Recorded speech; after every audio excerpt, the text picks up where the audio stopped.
All right, welcome friends to the Reversion podcast. This is the first live stream of the podcast. So and there's my first rookie mistake. I had some audio playing in the background, but yeah, welcome on in if you're tuning in. I have a guest joining tonight. This is Matryoshka Monarchist, as he goes by on X. You may or may not have seen him on there. We're going to be discussing, I think, a pretty important revolution that's occurring in the digital age, which is the Bitcoin revolution, and more specifically, this narrative that has been the dominant narrative of Bitcoin, which has been championed by these very prominent figures that maybe some of you have heard. We're going to be covering a Jordan Peterson interview that took place, I believe, over the weekend between Jordan Peterson and Michael Saylor, who is known as the, quote, Bitcoin prophet. And in fact, this video that we're going to be watching, it was initially titled The Bitcoin Prophet by Jordan Peterson. And he, I think within a few hours of posting it, ended up changing the title. I don't know if that was for any other reasons, maybe than like SEO or something, but I thought that was interesting that they were kind of marketing this as like, this is the Bitcoin prophet, and then they changed that. But anyway, I'll turn it over to Matryoshka here if you want to introduce yourself at all. Yeah, good evening, Anthony. I'm a Twitter poster or X poster, Orthodox Christian, coming from an Orthodox Christian background. I've been Orthodox Christian for 2 years now, inquiring for 5 or 6 years. Yeah, I have a bit of an occult background myself. Prior to becoming an Orthodox Christian, studying Kabbalah, studying Hermeticism, and kind of discovering, relating that to the power structures that have propagated themselves throughout modernity and post the fall of Constantinople. So yeah, many of my takes now are deconstructions of Neoplatonic esotericism and providing an alternative with the last 2,000 years of Orthodox Christianity. Nice. Yeah, and I'm glad you joined me here. I really wanted to bring you on. I've been wanting to have you on for a bit, and I thought this was a good opportunity because I know that you are very involved in this conversation. I think you're probably known for these like rather cryptic kind of esoteric posts that I think are very interesting. Communicating messages with images and kind of saying less rather than more. I think it's a very something that I try to practice more, and I'm not very good at it. But yeah, so I'm looking forward to this conversation here. What I'm going to do is bring up the video, and I want to, I guess what I should do is like kind of preface this a little bit, because not everyone tuning in here might kind of know my position on Bitcoin. It might come off as like I'm very anti-Bitcoin, and I'm not. I've been involved in the Bitcoin space, I guess if you want to call it that, for since 2017, and kind of immediately after I started getting involved, this so-called Bitcoin civil war ensued, which ultimately led to what's kind of like the great schism of Bitcoin. And a lot of people coming in now have no idea that this even occurred, that there was this big narrative shift in Bitcoin. And so basically what we're going to be, I guess, critiquing or commenting on here is the kind of the champion of this narrative that has been co-opted in the Bitcoin world. And this is the mainstream narrative. This is, for many people, the only narrative of Bitcoin that they know, because it was the winning narrative. It's what won the Civil War. So, we don't have to go into a lot of detail about that. I could do hours on that alone. And I don't know that it's even that useful, because the BTC maximalists had the final say. They won. There's kind of there's no more war. There's no more debate. It's over. So, if you were interested in the history of that, I would recommend the book Hijacking Bitcoin by Roger Ver, if you wanted to learn about that.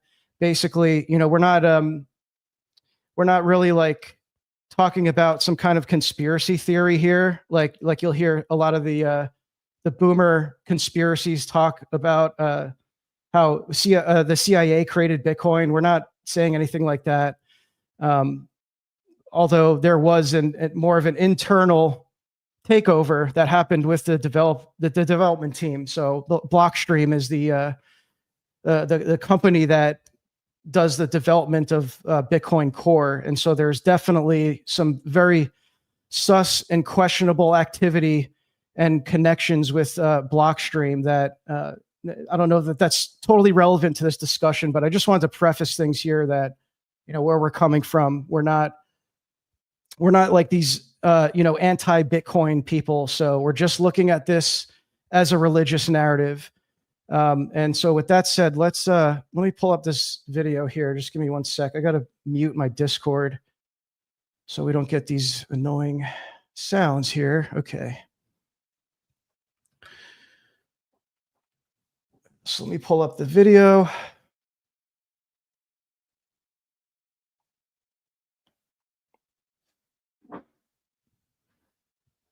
Okay. I don't know is that coming up? Can you see my screen? Yeah, it's clear. Okay. All right. So we'll just kind of jump into this here. What I'll do is I'll let Jordan Peterson introduce Michael Saylor. So on top of what I just said, he'll introduce why this guy is, important and who he is. So you discovered Bitcoin, as I let me go here. wasn't sufficient.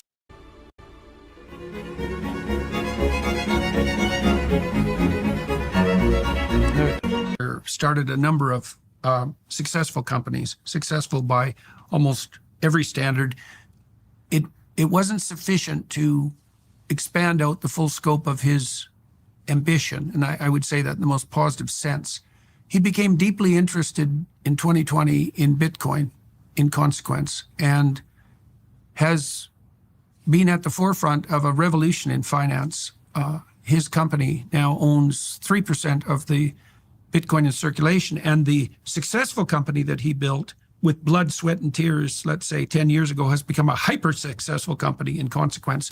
He's been an evangelist for Bitcoin. He's used religious symbolism and terminology to describe it. He's on fire for Bitcoin. And we talked about things you really need to know today. You hear Protestants talk about their fervor the same way. You're on fire for God. Thought that's interesting. Even in the intro, even in the introduction here, I mean, he's framing this as a religious discussion. So, and there's like some interesting stuff that like even Peterson gets alarmed by and starts trying to kind of press him on that you'll see in a little bit here. Oh, who Michael Saylor is, where he got his ambition, how his grounding in fantasy and science fiction allied with the encouragement of his parents to produce the ambition in him that has culminated in this consequence. You need to know that Bitcoin is increasingly becoming an accepted monetary standard like gold around the world. There are revolutionary transformations on that basis in the last year, not least because of the new Trump administration. If you're young, or if you're middle-aged, or if you're old, and you're trying to understand how you will store the work that will comprise much of your life, you need to listen to this podcast and hear what Michael Saylor has to say. Before Sailor gets into it here, I did want to mention that this was something I had been waiting for, an interview, this kind of tell-all interview from Michael Saylor, where he's disclosing this type of stuff that I had, because I've been following him for a while. I have, I'll show kind of like as he's talking about some things here. I have like a bookmark folder on X for these religious tweets that he's posted, and framing Bitcoin as this spiritual, this kind of like thing that offers spiritual freedom and hope. And the imagery that he uses with it, which is all AI slop. But I've been following him for a while, and I've been waiting for him to talk about this. So I even had like an article that I was about 80% done with in my drafts on Substack that I was going to publish. And when he put out this interview, I was like, all right, I'm just going to do a live commentary on this, because he covers so much, like he gives so much more context to the esoteric nature of this religion. So, which is, this is ultimately a technology religion. It's technology worship. So, he's using all this economics and stuff to, like on the surface, to draw people in. And he is, to be fair to Saylor, he's brilliant he's brilliant when it comes to economics. He definitely knows what he's talking about. So, we'll get a little bit into that, but yeah, let's just have Saylor go off. So here. you discovered Bitcoin, as I understand it, in March of 2020, which was relatively recently, and it had been around for a while, and you had been doing a lot of other things, but it moved your life laterally, as I understand it. And I'm curious, you're an engineer and a software engineer. I'm curious about what it was that you discovered and realized that produced this profound change in your orientation, and why you think it's justified, and why you evangelize for it as well, I guess. I discovered Bitcoin 30 years into my career. So I started a company late 1989. For 30 years, I had been running an enterprise software company, MicroStrategy. We brought it public on the NASDAQ in 1998. Matryoshka, was any of this, I know that you reviewed this a little bit, was any of this worth commenting on in Saylor's intro here, how he discovered Bitcoin? Is this... So I think that some of how I look at this Bitcoin space is based on the metaphysics of state construction and my analysis of the rise of network states. And it seems to me that, especially with the apotheosis of this is probably you see this with Elon Musk, is and Peter Thiel and these the PayPal mafia, is that merchants are the statesmen of our time. And with the construction of any state, historically, you need both church and state. You need let's say you need some symbolic order to like run on top of the state, let's say, as the software of the state. And so the software of the technological state is which we'll get into later, is this sci-fi cosmology and the sci-fi prophecy of sorts. And so yeah, we'll get into this later, but Saylor will go on to speak about what he's reading at the moment. Yeah. And most of it is history, and specifically the history of statecraft. And so statecraft, biblically, for Christians, in the Old Testament, you see the development of Israel beginning with Abraham, in the covenant of Abraham, and that covenant, Abraham is given this promise by God. He also receives land, and he receives gold, silver, and cattle. That is all part of the early development of a state. And so it seems like Saylor is continuing this pattern. He has already built an enterprise. He's already built a business, which you can look at these days as a microstate, like with its own intelligence apparatus, its own economic competition, and you could say that that's analogous to warfare. And he's attempting to expand. He's attempting to expand, and he sees Bitcoin as a form of expansion. Yeah, I don't remember if it was in the Initially, we were in the focusing intro. on one Sorry, in the intro here where he talks about his sci-fi influence, or if it was in the simulating humanity section here. I think it was there. So I don't want to. This is about 10 minutes of him talking about how he got into kind of Bitcoin. business, which is to sell software that allows banks or large retailers or insurance companies to analyze all of the data in their databases and assess risk and come up with marketing campaigns. Or if you wanted to figure out what sells with what and do market basket analysis or any kind of risk assessment, and you're a large enterprise, you would want to build a proprietary analytical system. We call that business intelligence. Yeah, business intelligence. There you go. There it is. So that was successful. Then I was in my expansionary era in my 30s and in my 40s, and I wanted to create lots of things. And so I launched 10 other businesses. I bought up all the domain names like angel.com and alarm.com and strategy.com and hope.com. And Okay, so by the way, all of these websites he's naming are now Bitcoin, quote, Bitcoin evangelist websites.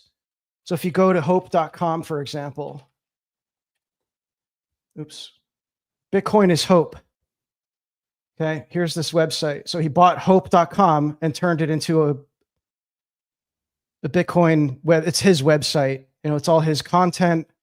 So very controlled narrative here. It's just Saylor. And there's other Bitcoin maximalist websites here. It's very a very pathos oriented approach. Yes.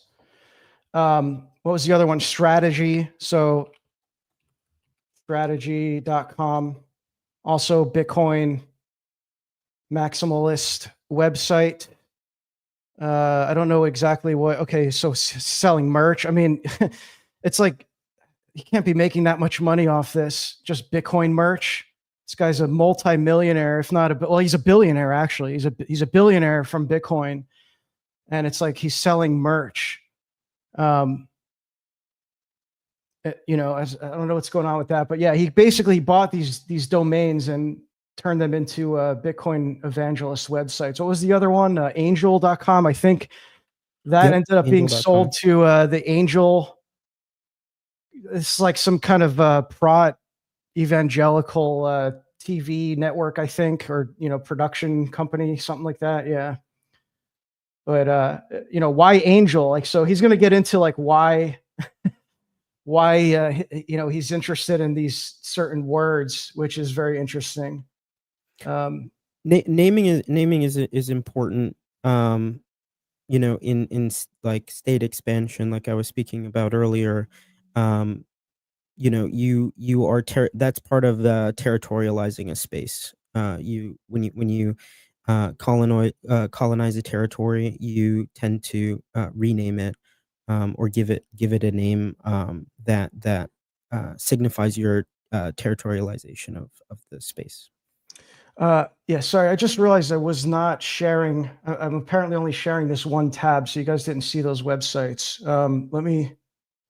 Let me fix that. So, because I'm going to be flipping to other tabs here. Sorry, bear with me here. This is I'm just a mere noob when it comes to this streaming stuff. Just give me 1 sec. Let me see if I can.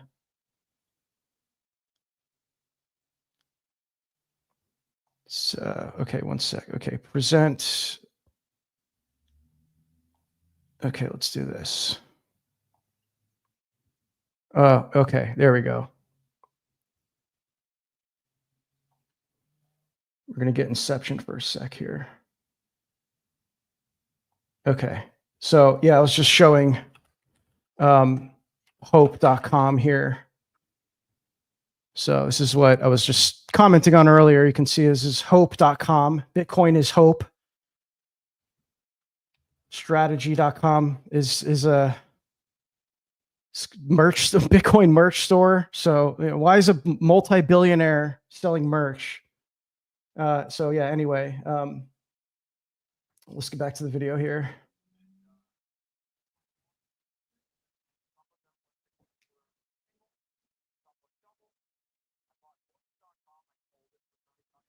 Voice.com.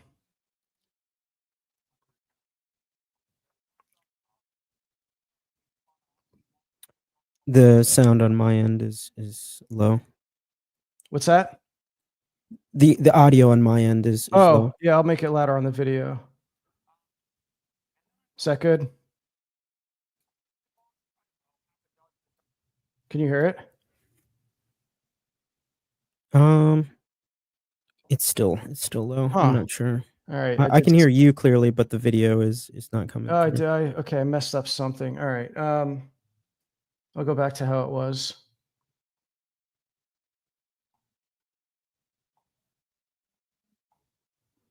I'll just have to remember to flip over to, I have to like change tabs or something every time I do this. Oh, okay. Wait. Share audio, share a tab instead. Okay, that's why. You don't get any audio unless I'm sharing the tab, apparently. All right, fine. Dozen other things, they just whiffed. They failed. What was your hit rate, just out of curiosity? Can you estimate it? I would say that the thing I started with turned out to be the biggest success between 1990 and 2020. And then the next idea was a small, was a double, and the next one was a single, and the rest sputtered out. I spent a lot of time. They were my favorite idea, a great idea. I loved them. I invested a lot of money in them. It turned out the world didn't think the same way I did. I either overcomplicated it. And so it's an important part of the story, because by 2010, we had overexpanded as a company, and we'd launched, I wanted to be the conglomerate, 10, like the 10 different things. And I found that the one thing worked and the other 9 things didn't work. And I needed to focus. So we refocused on the core business. And for the next decade, I had 2 dual experiences. I had the experience professionally, and I had an experience personally in finance. Here's the professional experience. I worked 2,500, 3,000 hours a year with 2,000 people doing 100,000 things right. I tried everything under the sun. We had a $500 million enterprise software business. And so this, I think you framed this pretty well, Matryoshka. I think this isn't particularly interesting, so I'm going to kind of fast forward here.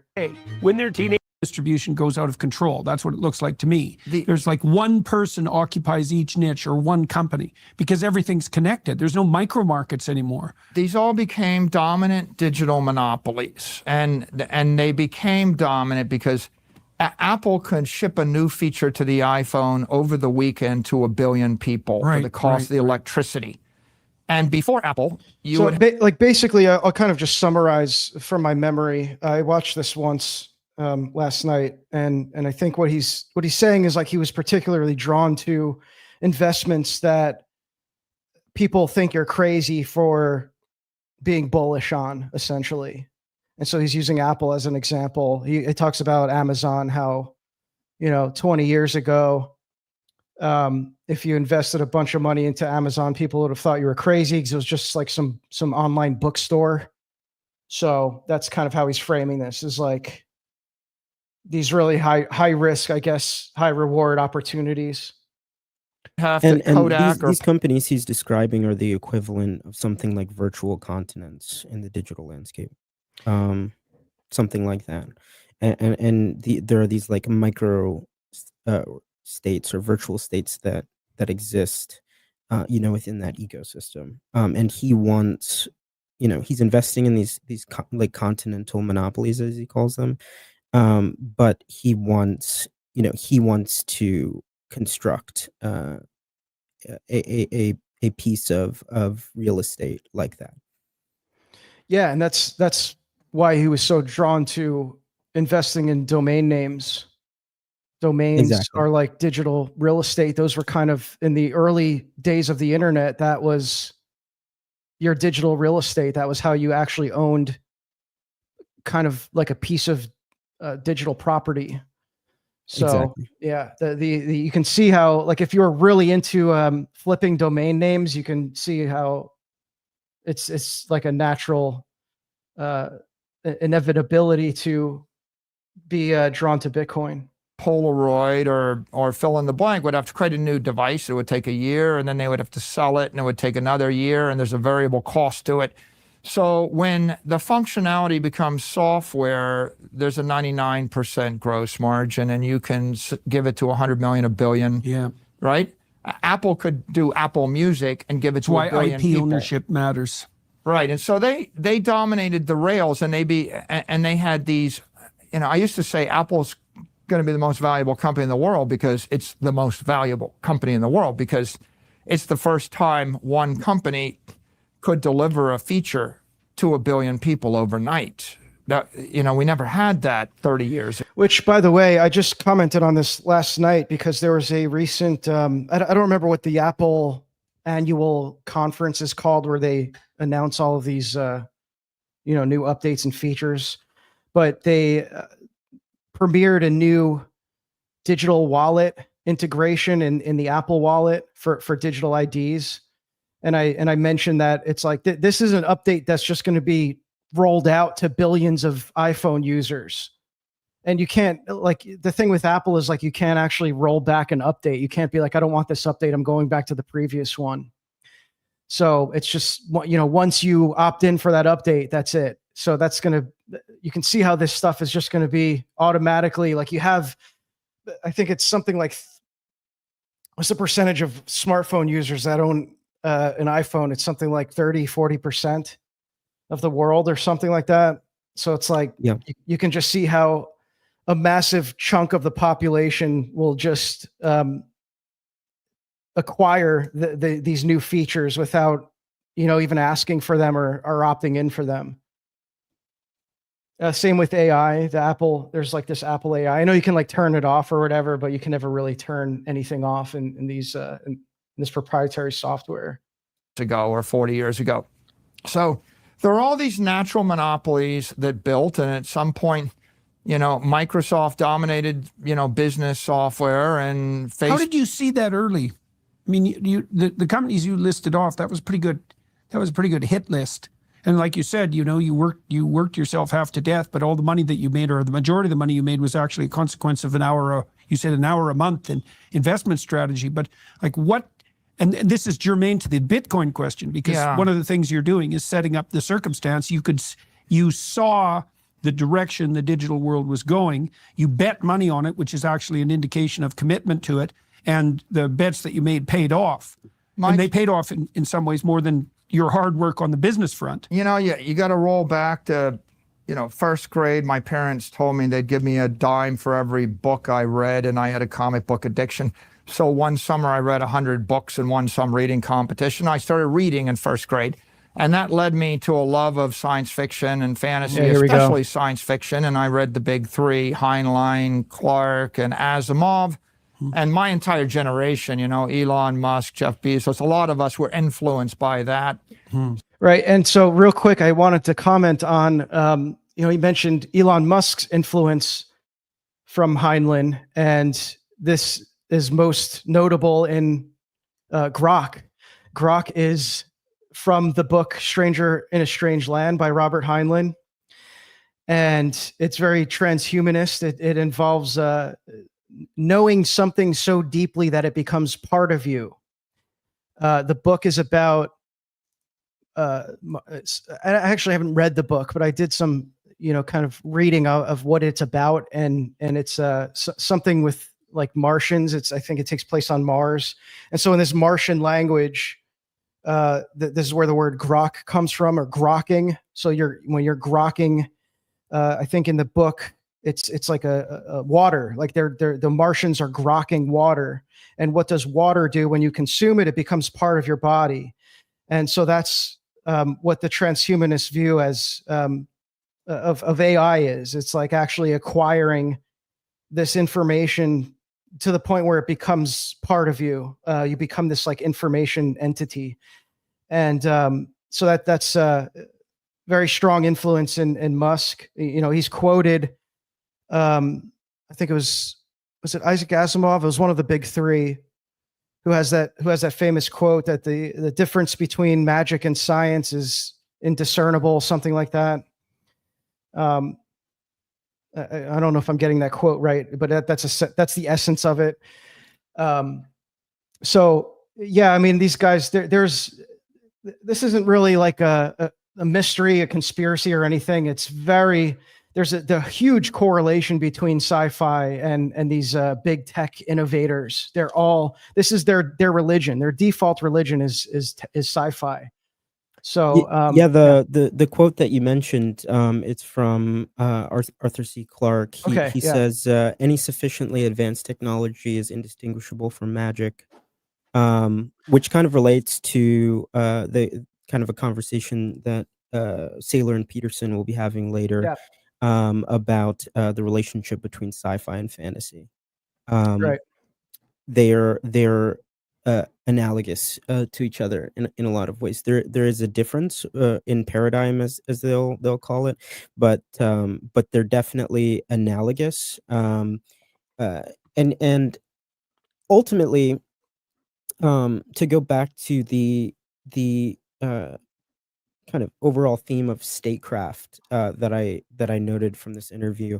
Heinlein, the big three are Heinlein, Clarke, and Asimov, and all three of them had World War II, were in the military during World War II. Two of them were officers. So Heinlein was a naval officer, and then Clarke was an Air Force officer. Asimov was not an officer. However, he did serve in the Army and was later approached by DARPA. I believe he also worked as a chemist for a naval research lab. So all of them were in this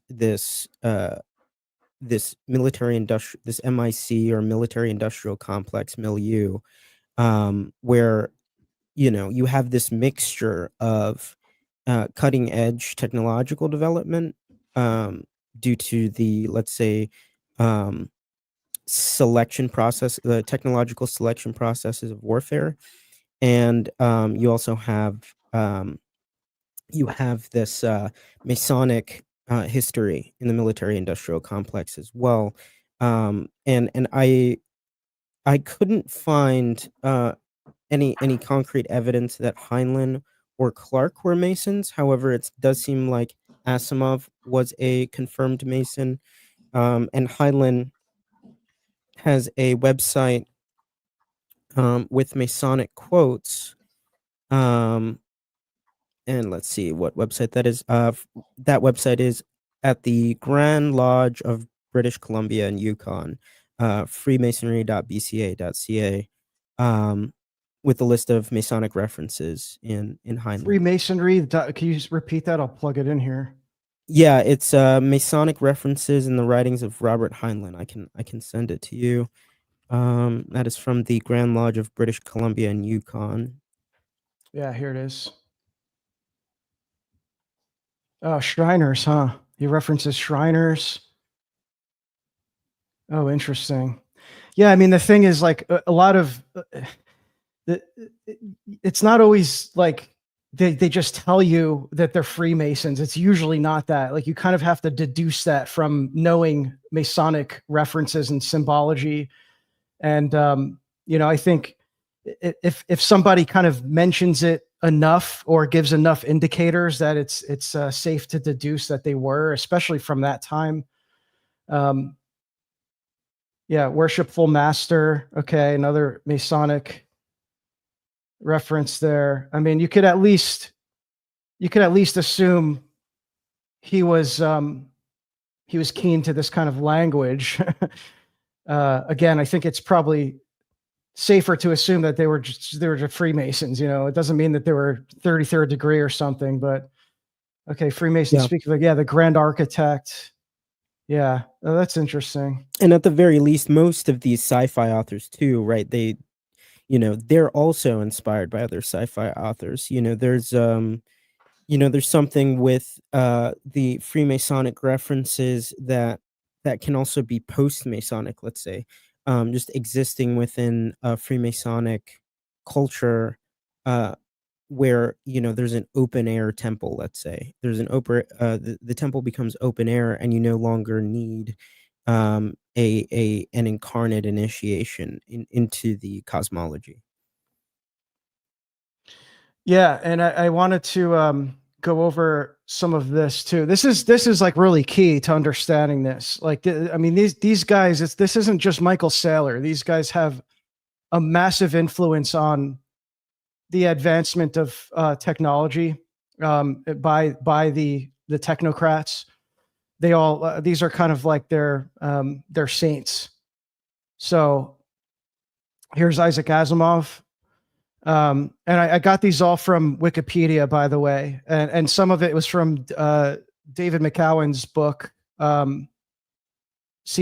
Weird Scenes from Laurel Canyon, I think it's called, where he mentions all three of them, because Heinlein was from Laurel Canyon. We'll get into Heinlein in a second here, but Isaac Asimov was born a Russian Orthodox Jew. He worked as a chemist for the U.S. Navy, later conscripted to the Army, included several Kabbalistic concepts in his work. He once wrote, "The Jewish idea of meaning and unfolding in history and Judaism's messianism makes futuristic science fiction a natural avenue of exploration for the Jewish imagination." DARPA named one of their programs after him, based on they were inspired by, so the 3 laws of robotics were inspired by a science fiction writer. So you see a lot of this too, where there's like actual scientists who are attributing these theories and these laws and stuff to to actual sci-fi writers. He was a male feminist. Believed homosexuality must be considered immoral, right? Big surprise. And he thought that people would live in space by 2019. This is the occult tradition as well, going back to like the theory of evolution, for example. The theory of evolution and the study of evolutionary processes, or interpreting processes to be a transformation of forms. That hermeneutic is first proposed by Erasmus Darwin, a Freemason, who was basically writing sci-fi. He was writing a form of sci-fi. He wrote this poetry called "The Temple of Nature," which proposed this poetic cosmology in which life emerges from the sea, and continues to transform, which ultimately ends in a proposed transformation of man. Yeah, and then I thought this was interesting. Is he has a book called X Stands for Unknown.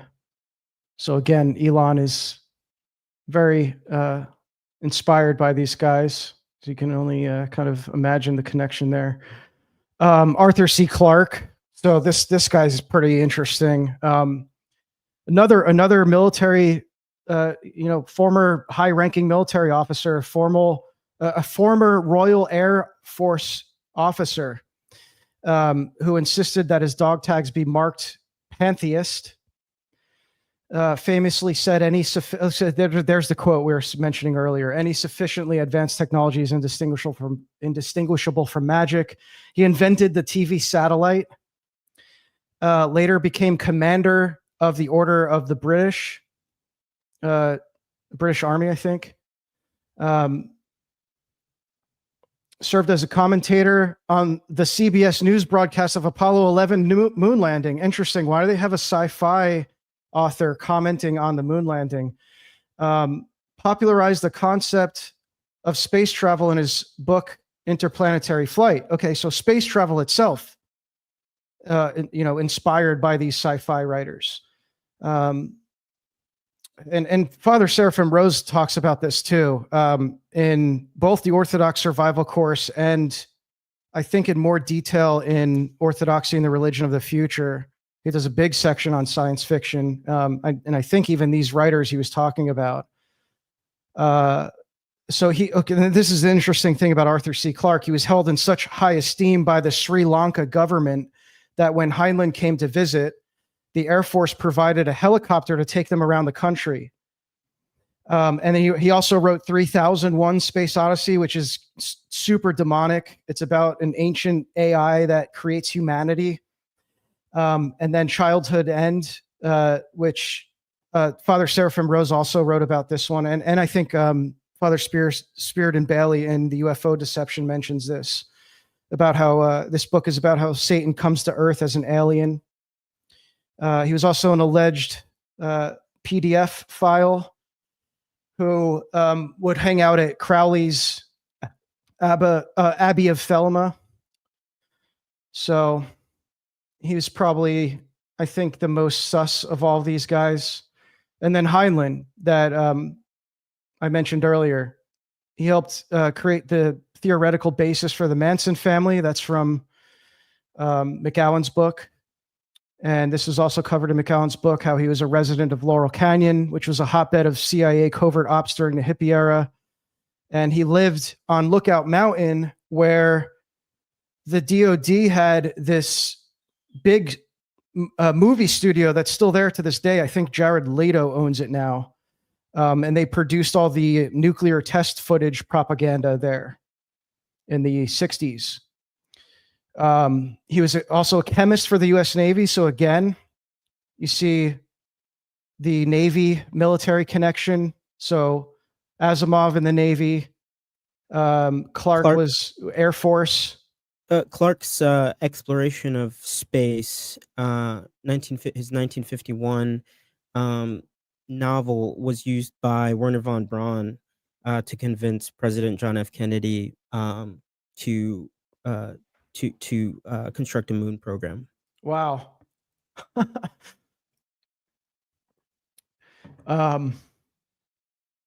Yeah. So Heinlein later served as an officer for the U.S. Navy and the chief of naval operations during World War II. His brother served in the U.S. Army, so Army family through and through, born and raised. His brother was in the Army, Air Force, and was a major general for the National Guard. And this, I mentioned earlier, he created Grok, a Martian term for his novel in Stranger in a Strange Land, describing the observer becoming a part of the observed. So, and then here's an excerpt from Father Spirit and Bailey's book, The UFO Deception. And this is Father Seraphim Rose on Arthur C. Clarke from Childhood's End. The future evolved beings in science fiction literature are inevitably seen as having outgrown the limitations of present-day humanity, in particular the limitations of personality. Like the god of science fiction, man also has become strangely impersonal.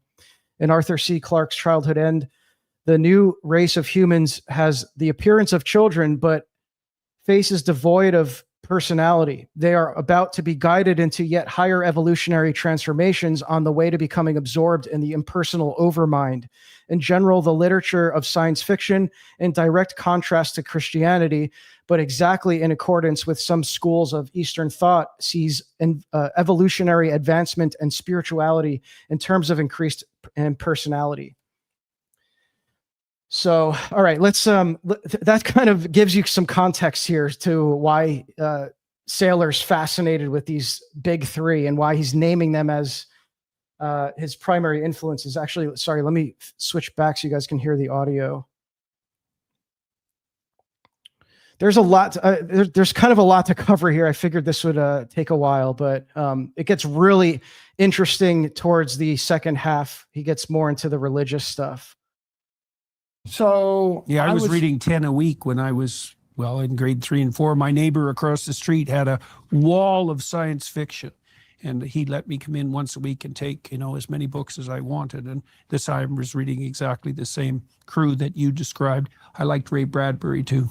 A famous book by Heinlein is Have Spacesuit Will Travel. And in the book, precocious youth builds a spaceship, gets picked up by, bug-eyed monsters or by space aliens, gallivants around the universe, saves the human race from bug-eyed monsters, comes back, and because he saved the human race through his courage and his capability, he gets full tuition scholarship to MIT. Well, I read that, I guess, by 6th grade, and I just thought I was going to MIT. Oh, so, yeah. Okay. So I liked, and then Meyer, we used to play Dungeons and Dragons. Okay. We used to do board games. We play all these simulation games, and when you play these games, they give you a 64-page set of rules and a set of dice, and you're creating a simulation of a naval battle or an army battle or whatever it might be. That was just before computers got big. Mm-hmm. So I got very interested in all that. That drove me down a path where I went to MIT. I studied spaceship engineering, astronautics, really. And while I was there, I studying astronautical engineering. So I want to pause here and just I'm going to attempt to briefly cover something that this immediately stood out to me when he mentioned Dungeons and Dragons, and most people probably would miss this. But I had, it was fresh on my mind because we had just read this book in the book club, Technosis by Eric Davis. And here, let me share this here so we can see this text, because this is also pretty deeply esoteric.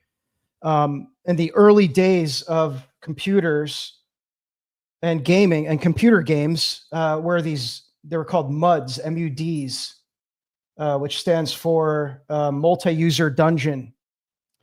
And so I'm going to read this excerpt here from Technosis. Sorry, let me share the screen again. I have to do this every time when I switch stuff here. Okay, where are we? So it says, pouring countless hours into the simple but compelling tasks of avoiding death and delivering it, the bloodthirsty undergraduate geeks that made up the bulk of mudders would gradually accumulate the wealth and experience points that allowed them to climb up the social hierarchy of the mud. Near the top rung hovered the coveted status of wizard, at which point the mud gave players some direct control over the mud database itself. In some systems, the whiz was trumped by the gods, demiurgic sysops, who wrote and administered the world and could change its basic features and rules at will. Now, this is really fascinating, because this involves this ascent up a social hierarchy and controlling a database, which, this is important to note, is that Bitcoin is ultimately, it's a ledger, right? So everyone thinks of it as a form of money, or currency or digital gold, whatever terms people are using for it. But it's a ledger. So it's a transaction record that's immutable and scarce. And in the early days of computing, I guess this would be more akin to a database. So there's that. We can unpack that quite a lot, but I'll just kind of leave that there. So there's a direct relationship between the word clerk or administrator and cleric, which is a priestly role. Wow. Yep. And so I was just going to mention that the word magi, which forms kind of the base of the word magician, the magi were Persian priests. and part of their role was intelligence organization, information organization, and specifically for construction of a state. So they were also they would also select a king based on their own let's say religious cosmology and interpretation of different people in Persia at the time.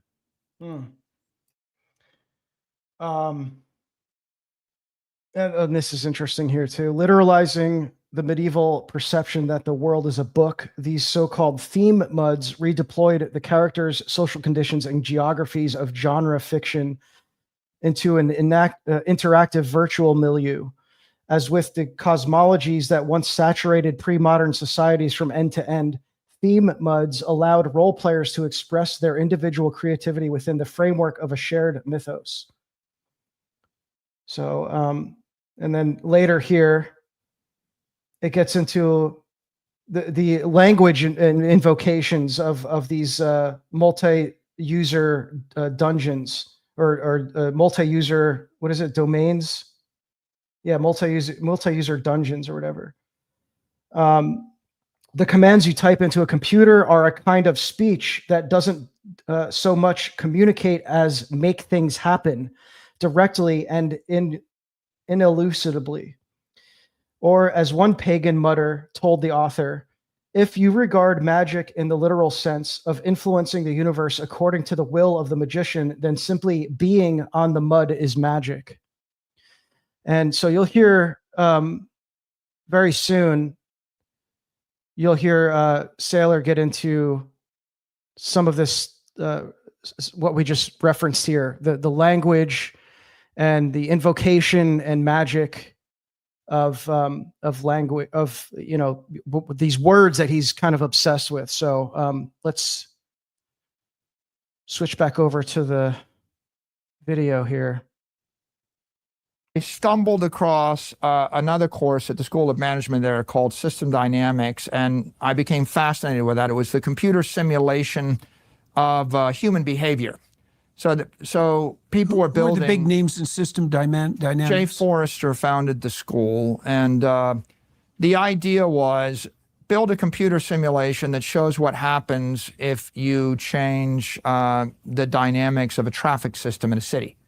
I mean, the classic example is I build a beltway around the city and I build a hub and spoke system and I build superhighways because I want to speed up travel time. But invariably what happens is the city increases by a factor of 10 and the travel times go back to what they were. Because of the feedback. This is all the statecraft you're talking about. If you built the roads and then no one reacted to it, then you would be able to get around faster. Yes, but and the world would be a much simpler place. Another classic example is, you remember the Club of Rome study, Club of Rome mentioned. They declared that the world was going to run out of resources within 10 years. And they declared it because all the oil reserves were for 10 more years.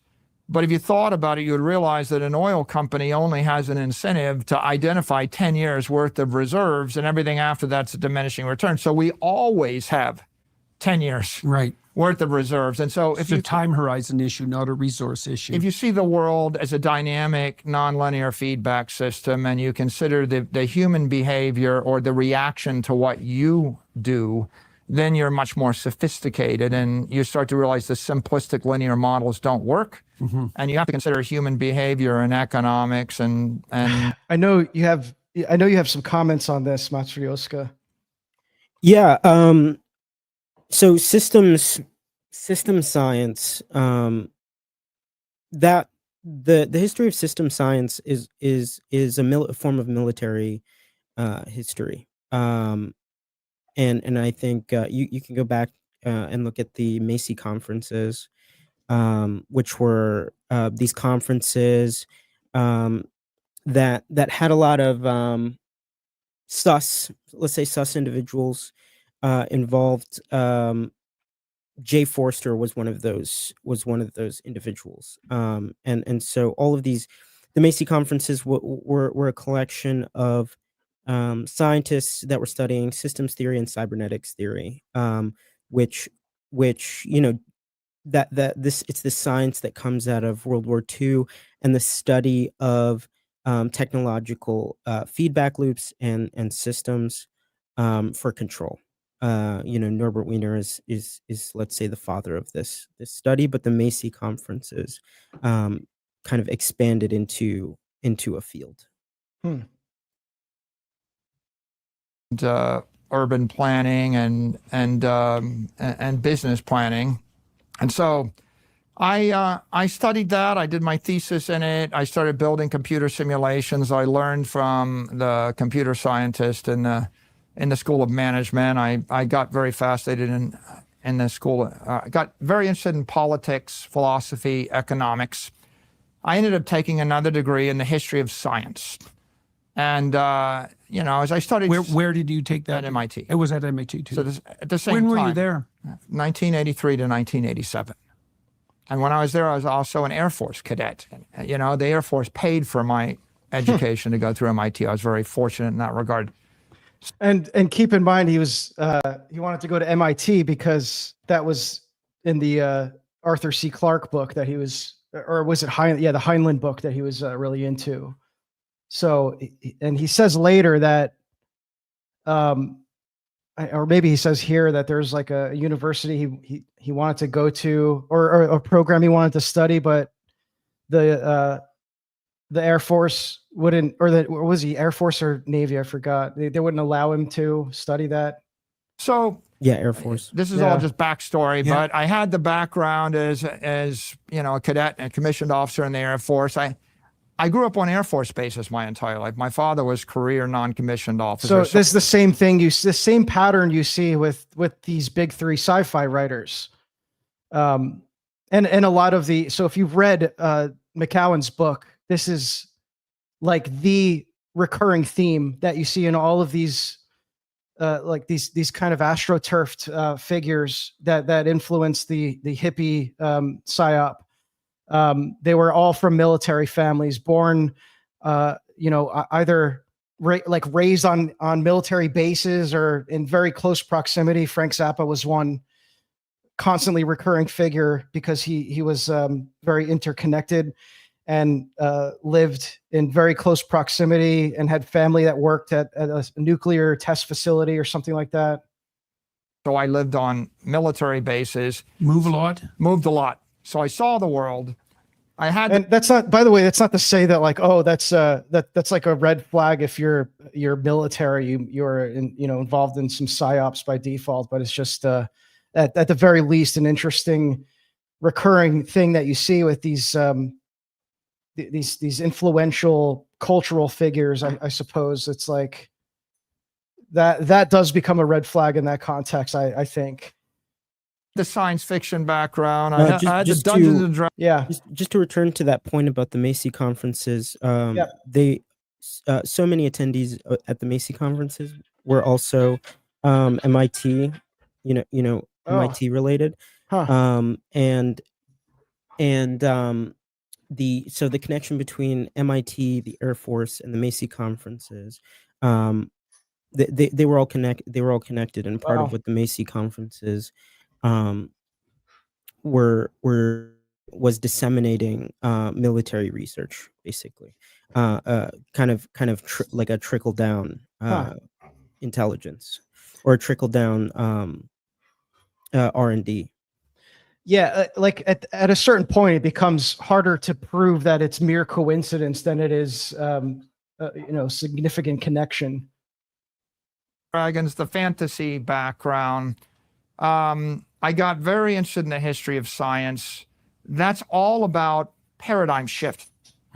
Paradigm shift, revolution. How do people embrace new ideas, whether it's the Copernican revolution or whether it's relativity and Einstein's ideas, or whether it's quantum physics, or whether it's what happens when I introduce railroads or electricity or crude oil or radio. How does it change the culture? How does it change the politics? How does it change the economics, isn't it, of the civilization?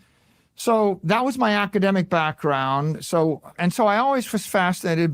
So it's very McLuhan-esque, this reshaping of of language by cultures and stuff. Definitely. By science and technology. I was surrounded by technologists at MIT. I got into the space, but the fantasy background was very important because in fantasy, there's this idea that if you know the name of a demon, you can summon them, you can control them. Names are very powerful. And when the internet hit, I was typing out sailor@microstrategy.com in my email, and I thought, well, it'd be a lot better if I just typed out sailor@strategy.com. And I started thinking about domains, and it inspired me to go and buy up all the domains I could. Okay, so now real quick, he just like breezes over the fact that he just brought up this very mystical notion of summoning spiritual beings, angels and demons, through the invoking of code or kind of similar to what I just read about the muds in Technosis. This regarding magic in a literal sense, influencing the universe according to the will of the magician and simply being on the mud. Actually, it was this quote here.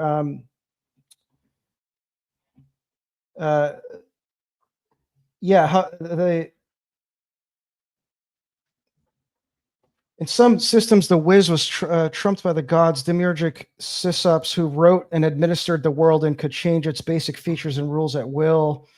Maybe I'm thinking of a different quote, but anyway, I mean, this is a very this is a very prominent theme in the book Technosis.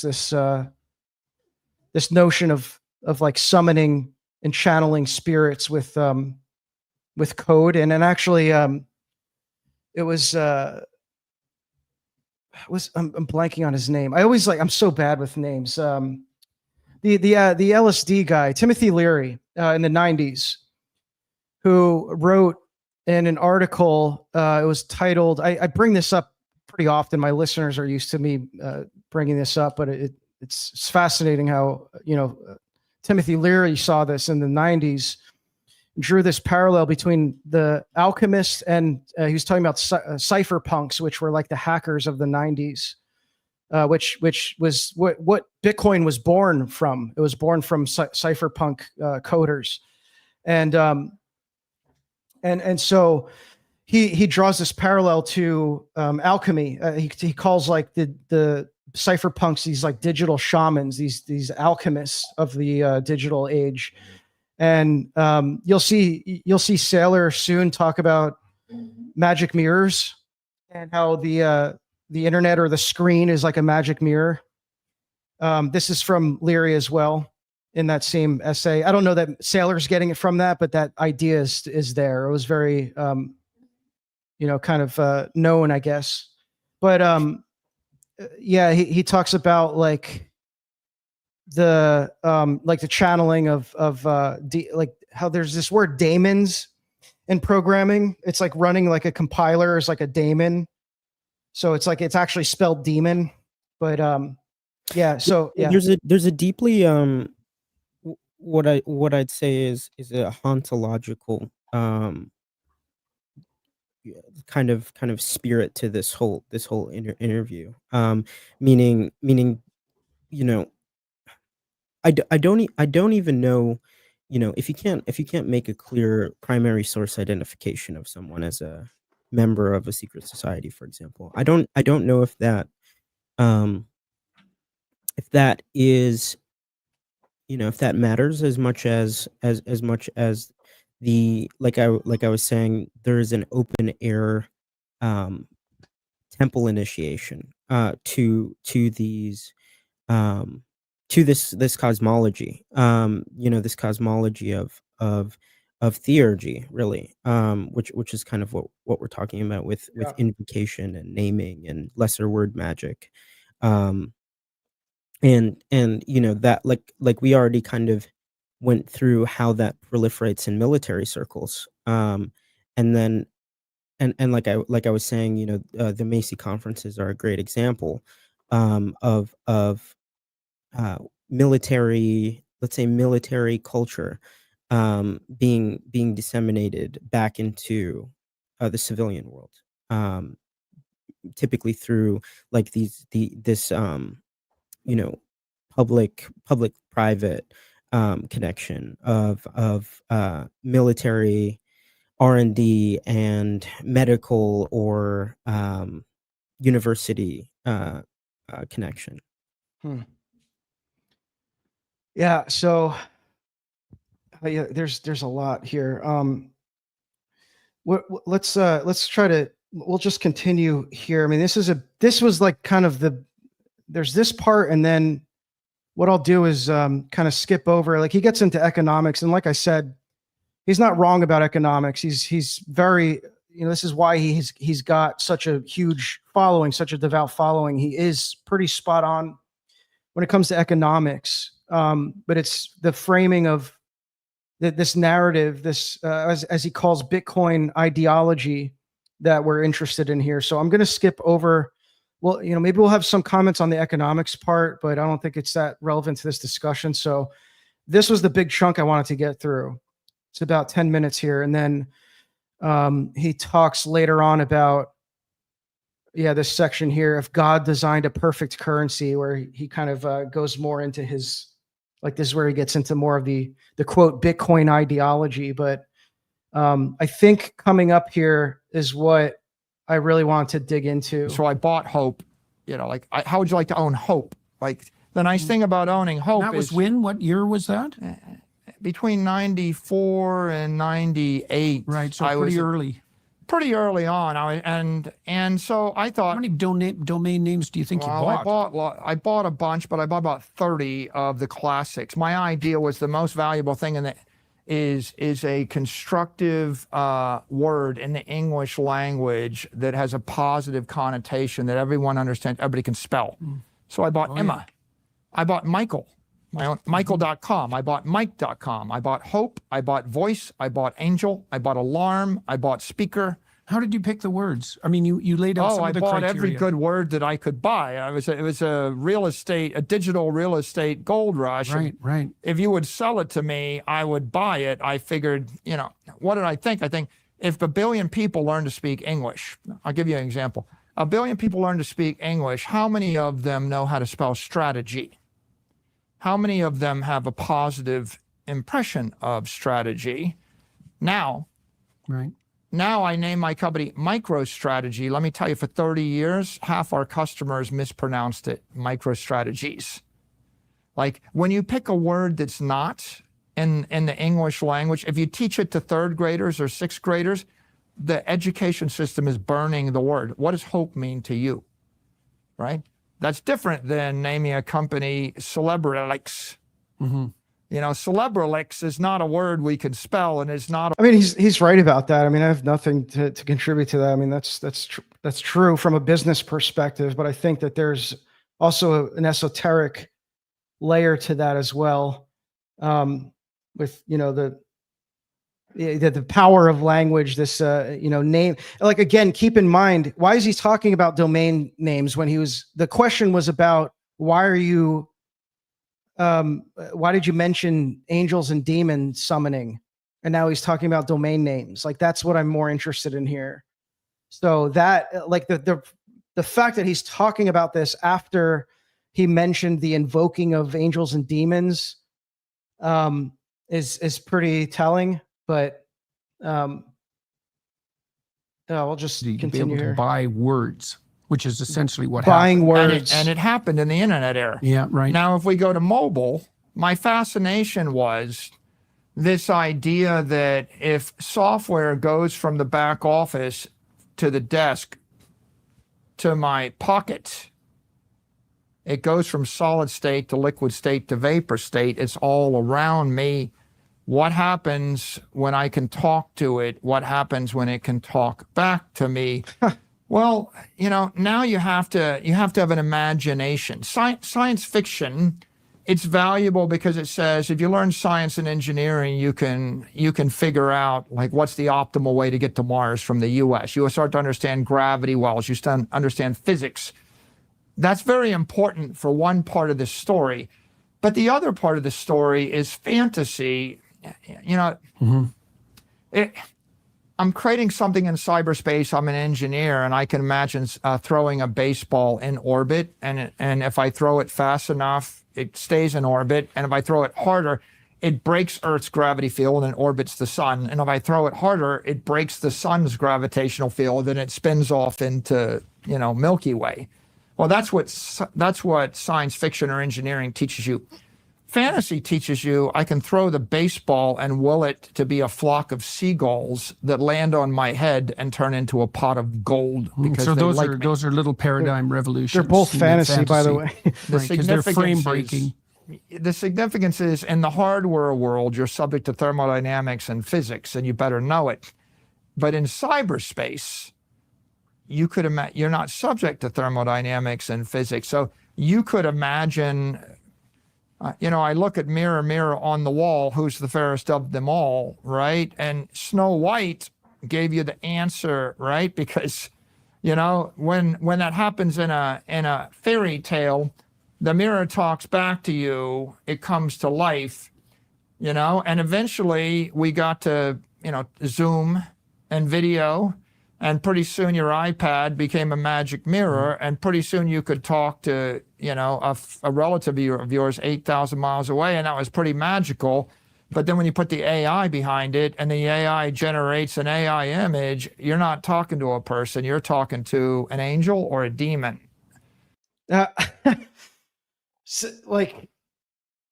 it's just like, why does a billionaire investor know about these things? And it's because he comes from this MIT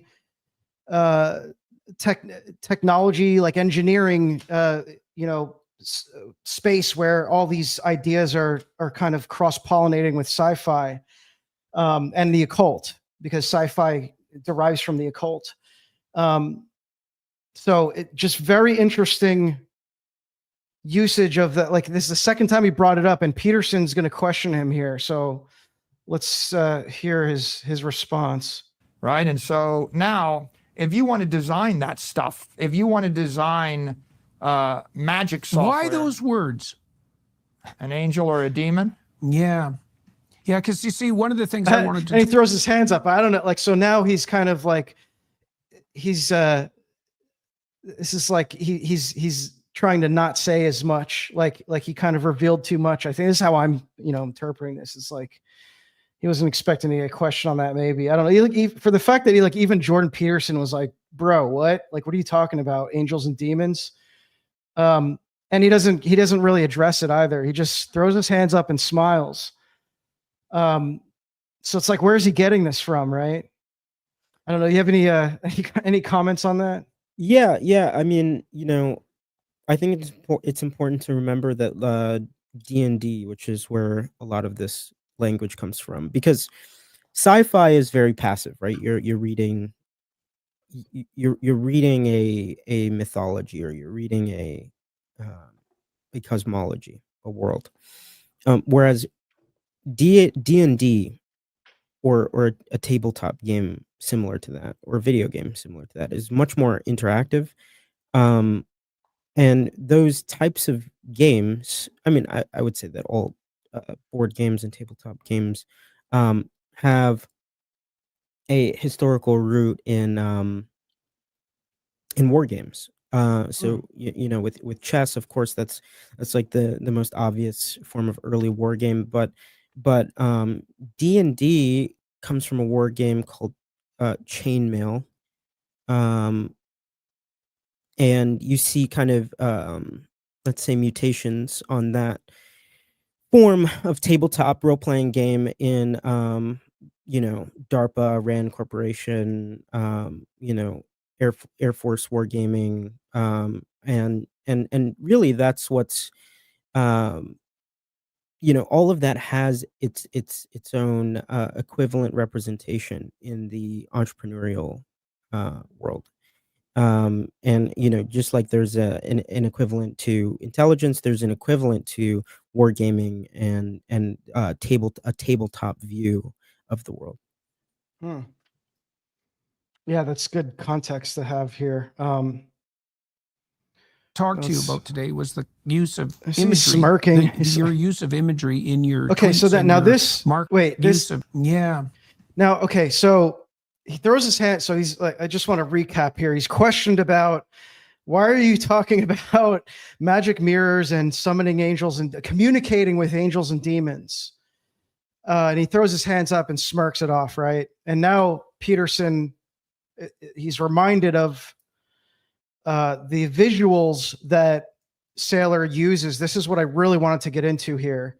The visuals that Saylor uses to promote Bitcoin, this quote Bitcoin ideology, which is a religion that he's again, the biggest voice of Bitcoin, seen as this Bitcoin prophet, and this is the message that he's putting out there. So I'll show you some examples of what he's referring to here. Yeah, because you see, one of the things I wanted to talk to you about today was the use of imagery, your use of imagery in your tweets and your marketing for Bitcoin. Because like you have a strange mind in many ways, because you have your engineering background and you think that way, but you also have a foot in the world of fantasy, and that's I mean, Not there's common.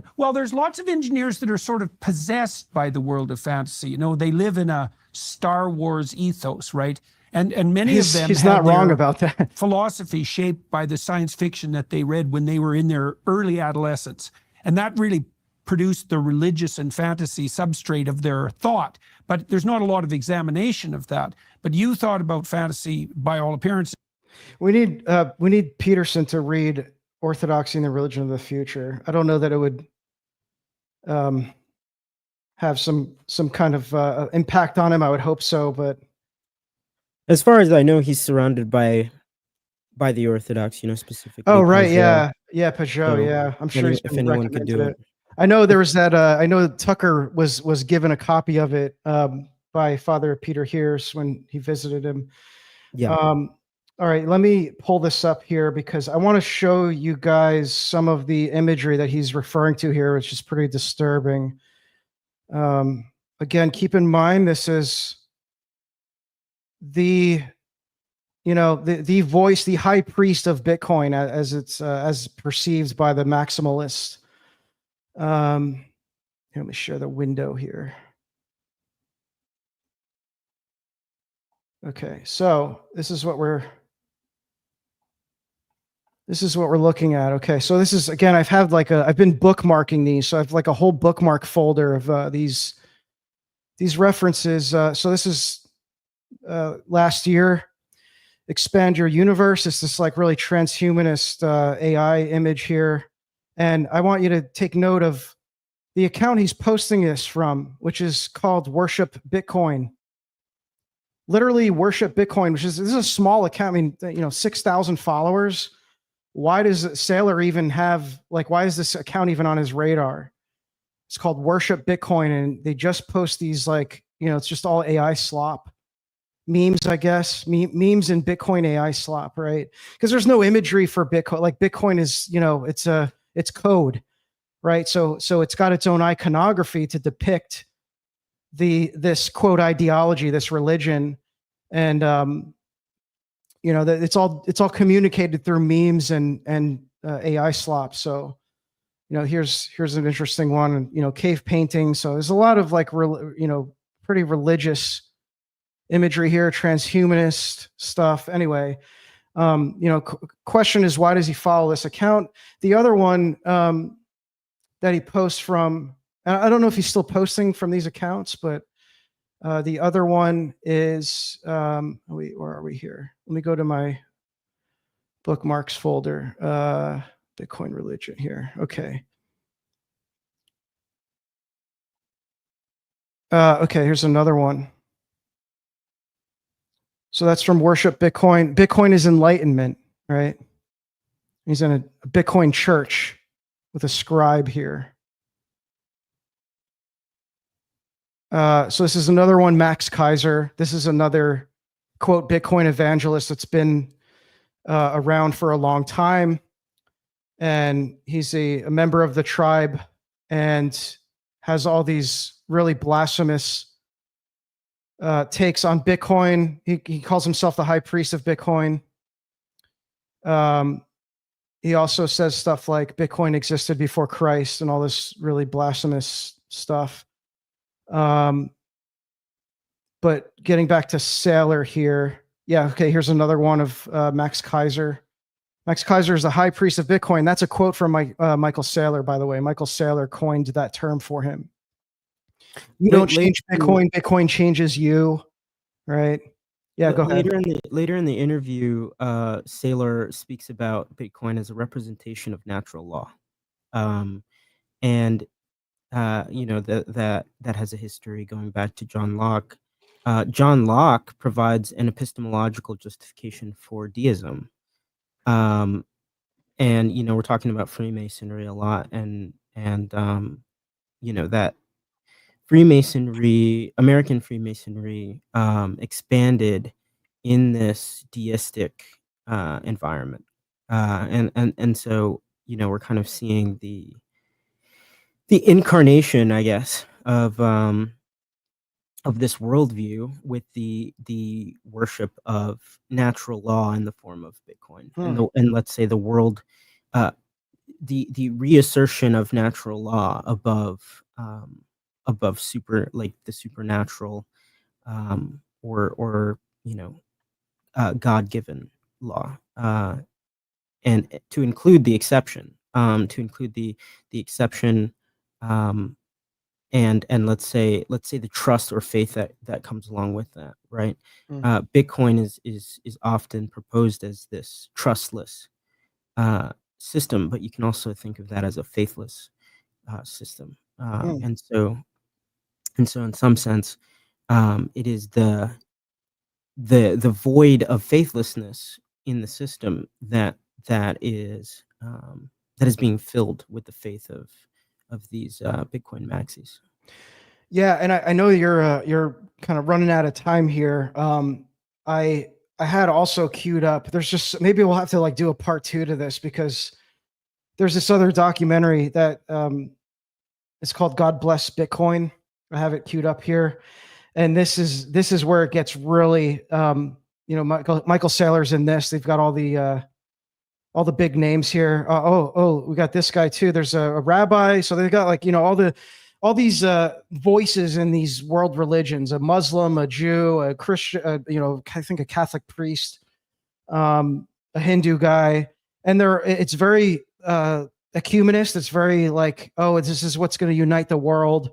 So this maybe calls for a whole separate breakdown, this documentary. I mean, there's kind of more like these chunks that are really interesting in it, and particularly towards the end. So they go through all these I know you guys can't hear it, but yeah, they go through all these religions, like Christianity, and everyone's got their own Bitcoin narrative for how the Bitcoin quote ideology relates to their religion or validates their religion. So yeah, there's that. Again, maybe that's for another time. This is a very deep topic, I think. So there's a lot to cover, but I just wanted to show some of the examples there of the imagery that Jordan Peterson's referring to, with this when he's talking to Saylor about, look, here's one from Max Kaiser. So another very loud voice of a Bitcoin evangelist. Satoshi is God, he's saying here. So, again, it's like he's picking these religious tweets to frame Bitcoin in a religious narrative. And, it's, again, this isn't like the built-in narrative of Bitcoin. It wasn't created as this religious ideology or something. The fact is that this is the prevailing narrative that kind of won, due to, this is another topic I won't get too into, but yeah, there's a whole civil war that there was a mass censorship campaign, and basically through creating sock puppet accounts and through censorship and manipulation, there was a takeover of the core BTC project, which is now championing this narrative. So Bitcoin is ultimately it's a network. It's not just BTC. BTC is a ticker. Bitcoin is a network. These are the people, these are the voices that are championing this narrative behind the BTC maximalism. So I just want to make that distinction. Anyway, yeah, I don't know if you have to dip out here, Matryoshka. You're, you're welcome to kind of dip out when you need to, but I'll probably just keep going here if you need to go. Yeah, this has been great. While viewing the tweets, I was thinking about the instrumentality of religion and how kind of you can only view religion as instrumental for so long before you end up worshiping instrumentality itself. And that is where we're at, and I think this particular Bitcoin community is at the forefront of that, and in some sense, some of those images view these Bitcoins as a form of Eucharist, and I think that's that is directionally. That's directionally where we're moving in this post deistic, post alchemical, scientific. Yeah, and that's as you just saw, it's got its own iconography, which because it's an invisible, code base, ledger, whatever, it's got to have this iconography to depict this ideology. So, and that's controlled by the loudest voices in this narrative. So anyway, I know you gotta get out of here, but yeah, thanks for joining. This has been great. I gotta have you back on for a part 2. And yeah, we'll definitely go over that. Yeah, we'll have to go over that documentary because that's got a lot of crazy stuff in it. There's this quote from the rabbi saying that it's Bitcoin is Jewish money and stuff like that. Definitely. Anyway, it's been a long time coming. I know we had talked about doing a podcast before on the Whore of Babylon. Maybe we can that too. Yeah. Maybe we can do a podcast that ties God Bless Bitcoin to the Whore of Babylon, and we can have a conversation. I would listen to that. Yeah, definitely, man. It was good having you, man. I'll be in touch. So yeah, thanks for joining. Definitely. God bless. Where can we find you? Do your quick plug or whatever. Yeah, you can find me on x.com at pseudo-Deucalion. For those who are wondering, Deucalion is the Greek mythological Noah. This pseudo moniker is kind of a play on the westernized pseudo Dionysius, who I'm often I make many a post about Saint Dionysius's historicity and authenticity, so that was kind of a play on that. The pseudo Dionysius, but so you can find me on X at pseudo-Deucalion, and hopefully soon on Substack. Hopefully soon on Substack, God willing. You'll see me around. I'm not going anywhere. All right, yeah, give him a follow. So yeah, thanks again for joining, man. I appreciate it. Thanks for having me, Anthony. Yep. God bless and good night. God bless. All right, I'm going to continue to get through this. So if you're still tuned in, thanks for joining here. I'm going to keep going. If you're not subscribed already, I mainly am publishing on Substack. So you can find my content over on Substack at thereversion.co. That's thereversion.co. That's where you can subscribe to my work. I publish articles there, podcasts, video content, and now I guess I'm getting into live streaming. So that's kind of like my main hub. You're welcome to support my work there if you want to see more of this kind of stuff. So thanks for tuning in. We're going to jump back into this interview here with Jordan Peterson and the quote Bitcoin prophet Michael Saylor. I don't know if I can like open it up to like if anyone wants to join in on like commentary, but maybe I'll pop onto Discord in a little bit. But it was good to have Matryoshka's commentary there. Let me share this. Is this being shared? Can you? Okay, you guys can't see this yet. One sec. So, all right, let's get back over here. And again, this video was titled "The Bitcoin Prophet" when Peterson first published it, and he changed the title.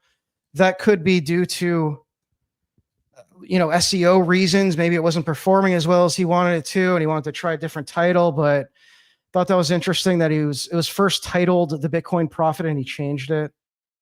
It's a lot more detail than that. Shopify powers millions of businesses worldwide. Plastering ads right over his own face and just interrupted everything. Yeah, well, when I was at MIT, I was surrounded by some of the most brilliant mathematicians and engineers in the world. But what distinguished me is I was a pretty good engineer. Like, I probably wasn't like a Fields Medal mathematician, right? I wasn't like that, but I was a good engineer. But I had a liberal arts bent, and the truth is, if I could have afforded it, I would have gone to Yale and studied history as an undergraduate. I just didn't have any money. And they didn't have an ROTC program, and the government wasn't paying Air Force cadets to go study history at Yale. So my love was history, history, science fiction, imagining the future, fantasy, imagining an alternative future. So again, you see that in his iconography that he's posting, all this AI slop from these worship Bitcoin accounts. Again, this is a religion of technology. This is a tech worship. So even though it's being explained in monetary and economic language, it is the worship of machines. It is the worship of technology that is powering this network, this money. So this is, I think, the important thing to understand here. Would you say you think in pictures or words? Images. You think in images? I'm a synthesist, so I generally, I'm the person that would tell you why the steam engine, and the governor of a steam engine are similar to a political process that was implemented in medieval Russia. Like I'm thinking about the mechanisms and how they function in the physical world, the political world, the economic world, the fantasy world, the magic world, the whatever world. Magic world. So I would always be thinking simultaneously across that. So when I went to MIT, most of them were there to do engineering. I was actually half liberal artist, half engineer, and that was what was different about me. And of course, when I came out, which is, that's pretty much describing the Renaissance scientists.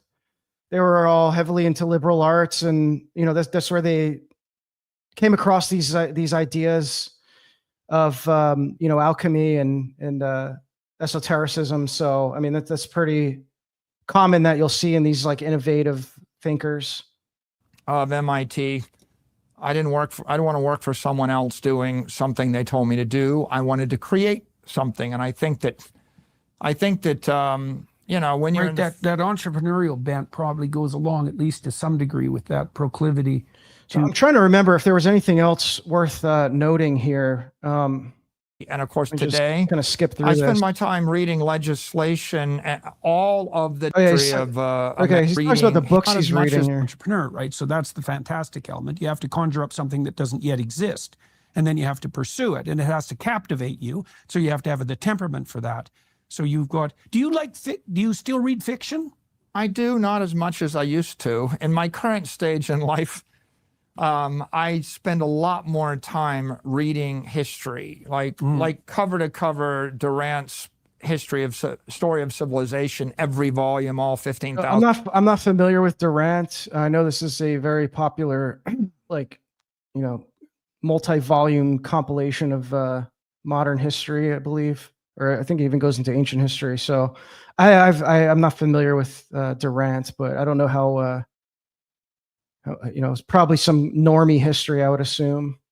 pages are all the history of America, conceived in liberty. Rothbard's History of America before the Rothbard. So Rothbard, for those who don't know, anarcho-capitalist economist. I used to be pretty into Rothbard when I was a Lowbertarian, and you see his name come up quite often in the Bitcoin sphere. He writes a lot about libertarian philosophy, property rights, anarchism, laws. What laws and what laws would be like in an anarchical society.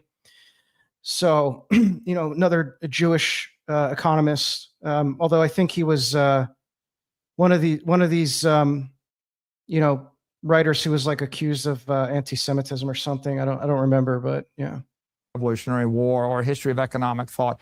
So a lot of history, a lot of biography, a lot of monetary theory. And of course, today, I spend my time reading legislation and all of the developments in the political economic world relevant to digital assets, digital technology, because there's a flood of it, and I'm expected to have an opinion on it. But when I can sneak away, I'll go read history. Artistic interests? Landscape architecture, residential architecture. When I first came here, I went to Taliesin West. Frank Lloyd Wright's architecture, all architecture. Nothing particularly interesting here, I don't think.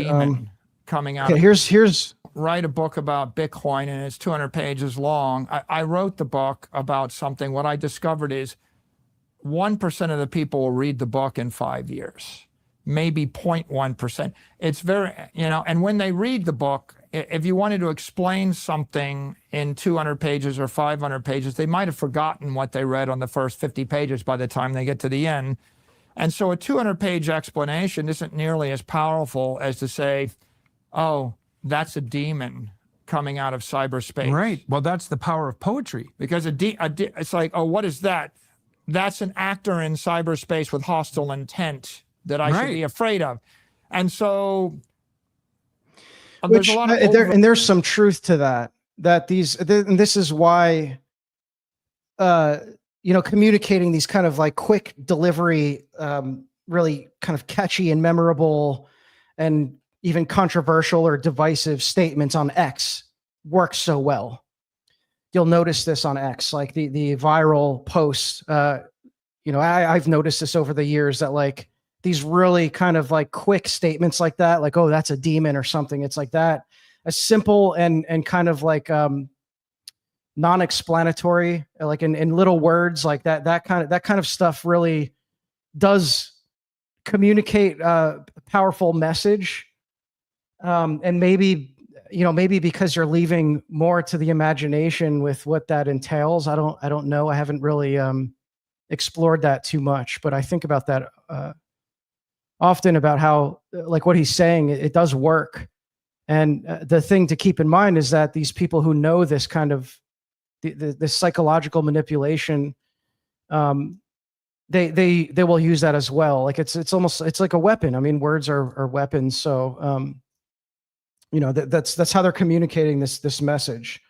So nothing particularly wrong with that. It's just the fact that these guys know that too, and they're doing the same thing.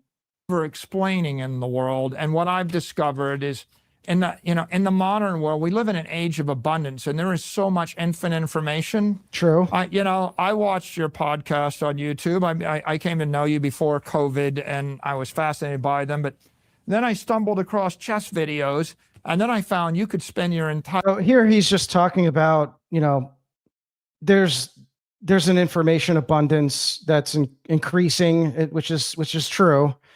And I think this ties into the Bitcoin discussion, because Bitcoin is informational scarcity, although he doesn't explain it that way. He's, again, framing this all in an economics perspective and not from the perspective of Bitcoin being a ledger, an immutable, scarce ledger that you can fill the blocks with information. And so these are the guys filling the blocks with the information. These are the guys that own the most Bitcoin. And so that's kind of what this arms race is about. here he talks. I don't think that there's a lot left here with what he's. Hang on a sec. I got this. Shut up. Okay, sorry. I think here he's just Yeah. And you are stuck, and it's an addiction if you're not. yeah, 'cause he's just talking about content and stuff. So I mean, we all know that. I want to get into more, but he's got more book recommendations here about scientific revolutions. I had 20 things that I thought I was going to do to fix that business. So I aired This is more about like the business stuff. The new paradigm only accepted through war. my opinion, and my opinion was, It's a long interview, so I didn't want to like cover the entire thing, but there's definitely, I think towards the end, Matryoshka did a good job of kind of like summarizing the part about natural law. So I'll skip over that. But I think he gets more into the religion part here in about an hour in. If God designed a perfect currency. Bitcoin's interesting, but I think it's going to go the way of online gambling. Okay. Oh, you think it'd be shut down? I thought it was going to be So here he's talking about what a genius he is for, discovering Bitcoin and how all his friends thought he was crazy. an online betting site called Trade Sports.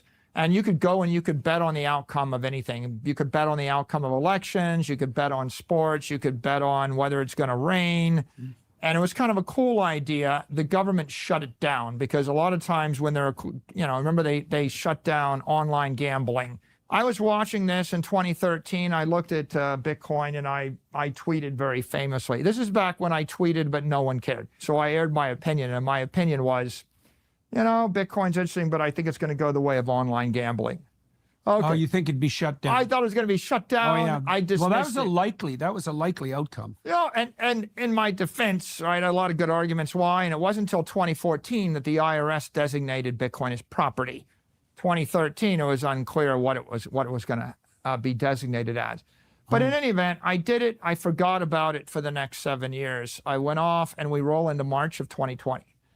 And in March of 2020, this entire COVID thing developed, right? So first, the world shut down, and I'm not happy about it, and I don't agree with it. So, and just for like some historical context here, this was roughly 3 years after the Bitcoin schism, the Civil War. And so he was coming into Bitcoin at the point where this narrative that he's now the mouthpiece for it was already prevailing for at least a couple years, like 2 to 3 years. I mean, even before that, but this was like at the point where there kind of was no other narrative. Like the other approaches to Bitcoin are basic. They've been like buried, they've been censored, and they're kind of just seen as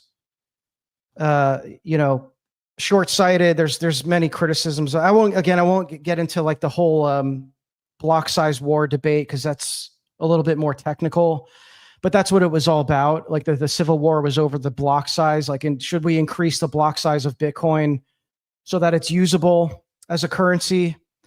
And the side that won, the Bitcoin maximalists, they opted to not increase the block size.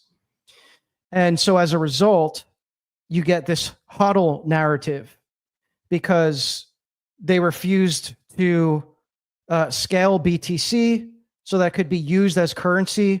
And essentially, I'm really kind of like simplifying this, but what happened was it made Bitcoin too expensive and slow to transact in day-to-day transactions. So it's not used as a peer-to-peer electronic cash like the white paper is titled. This is where this HODL narrative comes in. This is where digital gold comes in. Both phrases that were not mentioned at all in in Satoshi's white paper. So it's kind of an ad hoc rescue. It's not what it was created for. It was created as peer-to-peer cash, and now it's there's virtually no. I mean, you'll hear maxis talk about how I use Bitcoin, like I buy things with it, but like they don't really. Why are you talking about hodling then? So like, why do all these guys want you to hold your Bitcoin? None of them like note. I want you to take note of what he's not saying. And I know I fast forwarded through the economic part, but I can tell you because I watched it, he does not mention anything about using Bitcoin, right? It's all approached as this investment vehicle that you watch the number go up and it makes you rich and you get wealthy from it and laugh at everyone for being poor because they didn't choose to invest in Bitcoin like you did because you're such a genius. And this is the prevailing narrative now. This is the mainstream narrative of BTC.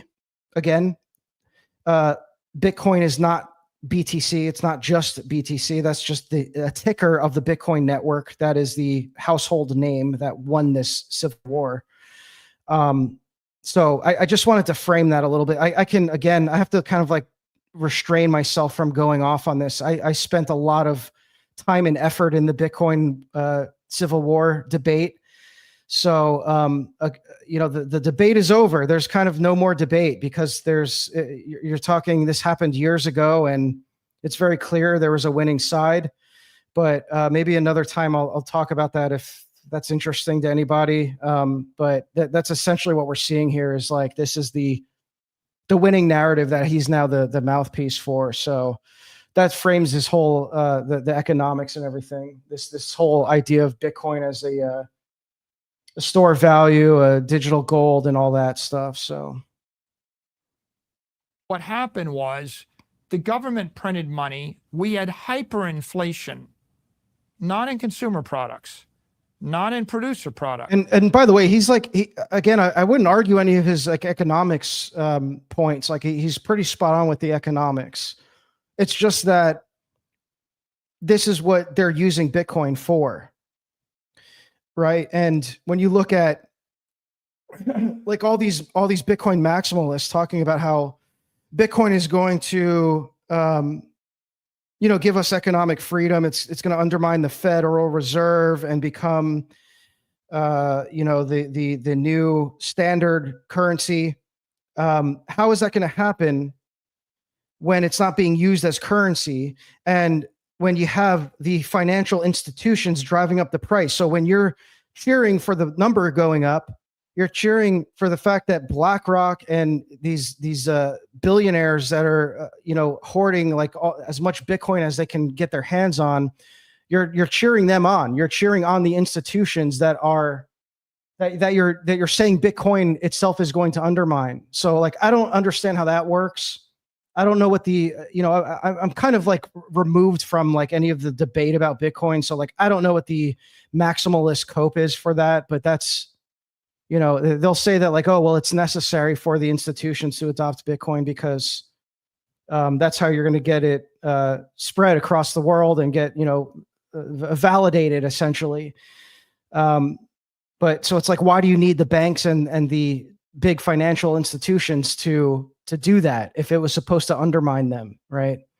So, again, like the chat is open here. You guys can jump in if you had any comments on that. But it's again something I'm not as like involved in this debate anymore or whatever. It wasn't the war on COVID. It was the war on currency combined with the war on COVID. And in that circumstance, so I'm going to fast forward here because I want to go to this section where he talks. I think Peterson asks him more about the religious stuff. It seems like actually this is not a bad interview by Peterson because he's really, I think, particularly interested in kind of what I am. This framing of it as a as a religious ideology. I looked at gold. I said, I need something like gold. But the problem with gold is it's a conventional asset. It had kind of recovered a bit. And I thought, it's not perfect. It's the best idea in the 19th century. And it's not quite working in the 20th century. And so I started thinking, what if someone designed digital gold?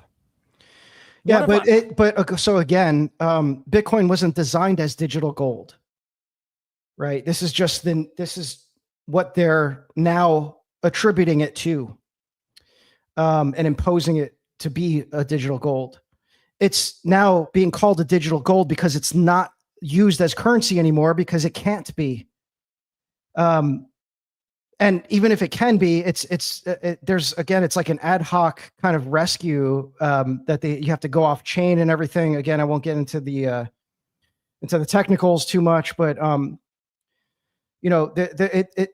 these people aren't talking about it as a currency. They're talking about it as a store of value. So it has to be both, right? It has to both have like what gold was, right? Like what was gold before the US went off the gold standard? It was currency and a store of value. So the paper dollar notes are essentially receipts to prove that you had this much in gold, because what Saylor's saying here is true, that it's just unfeasible to lug around all this gold to, make these day-to-day microtransactions, right? And it's it's hard to make it like a denomination of these smaller amounts, right? So Bitcoin kind of solves that problem, right? Of like you can have like a fraction of a penny with Bitcoin, but it's not being used that way anymore. So like no one's really buying anything for less than a cent, like using it in microtransactions and games and stuff like that, right? Because it can't be. It's more, the transaction fee is more than the microtransaction itself. So there was all these like ad hoc kind of like solutions that they put together on the technical side, but these people don't talk about spending Bitcoin. They don't talk about using it.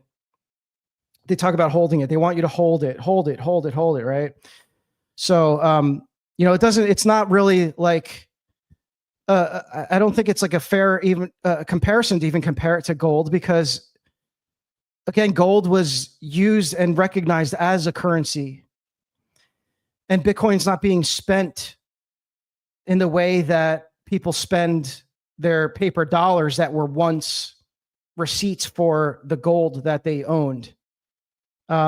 It was, when it first started out, before they faced this scaling problem, but now it's not being, BTC at least, is not being used that way. There's other Bitcoin forks, such as BSV and BCH, which the Bitcoin maxis are going. If there's any Bitcoin maxis tuned in, they're seething that I'm even mentioning this. But they are more closer to like what you saw in the early days of BTC, where it was actually being used in commerce, like it was being used in marketplaces and people are buying things with it. So the famous example of this is the Bitcoin pizza guy. Every year, I forget what month it is. I think it was in April. The Bitcoiners commemorate this guy who was an early adopter of Bitcoin, who bought 2 Papa John's pizzas with the equivalent to like, I don't know how much it's even equivalent to today, or what the amount of Bitcoin it was, but it was like basically equivalent to something like, let's say $300 million today, and maybe it's even more than that now. And so they all make fun of this guy and make a meme out of him and make this joke that this guy could have been balling out on a yacht now, and he could have been super wealthy if he just hadn't bought these 2 Papa John's pizzas for his sons, who wanted a pizza party and thought it was cool that their dad bought pizzas with this internet money, right?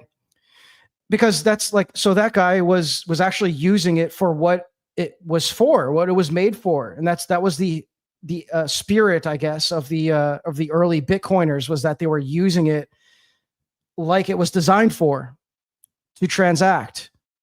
And so it's just, that sheds light on this narrative where it's like they're making fun, the Bitcoin maxis are making fun of the original use case for Bitcoin, which was to buy things with it.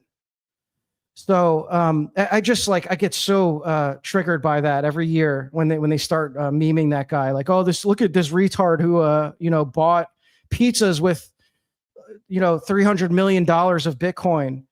And when this guy does interviews, he talks about how he doesn't regret it at all, because that's what he bought Bitcoin for. That's why he got into Bitcoin, to use it as currency in commerce. So, they make fun of this guy. They like kind of turn him in.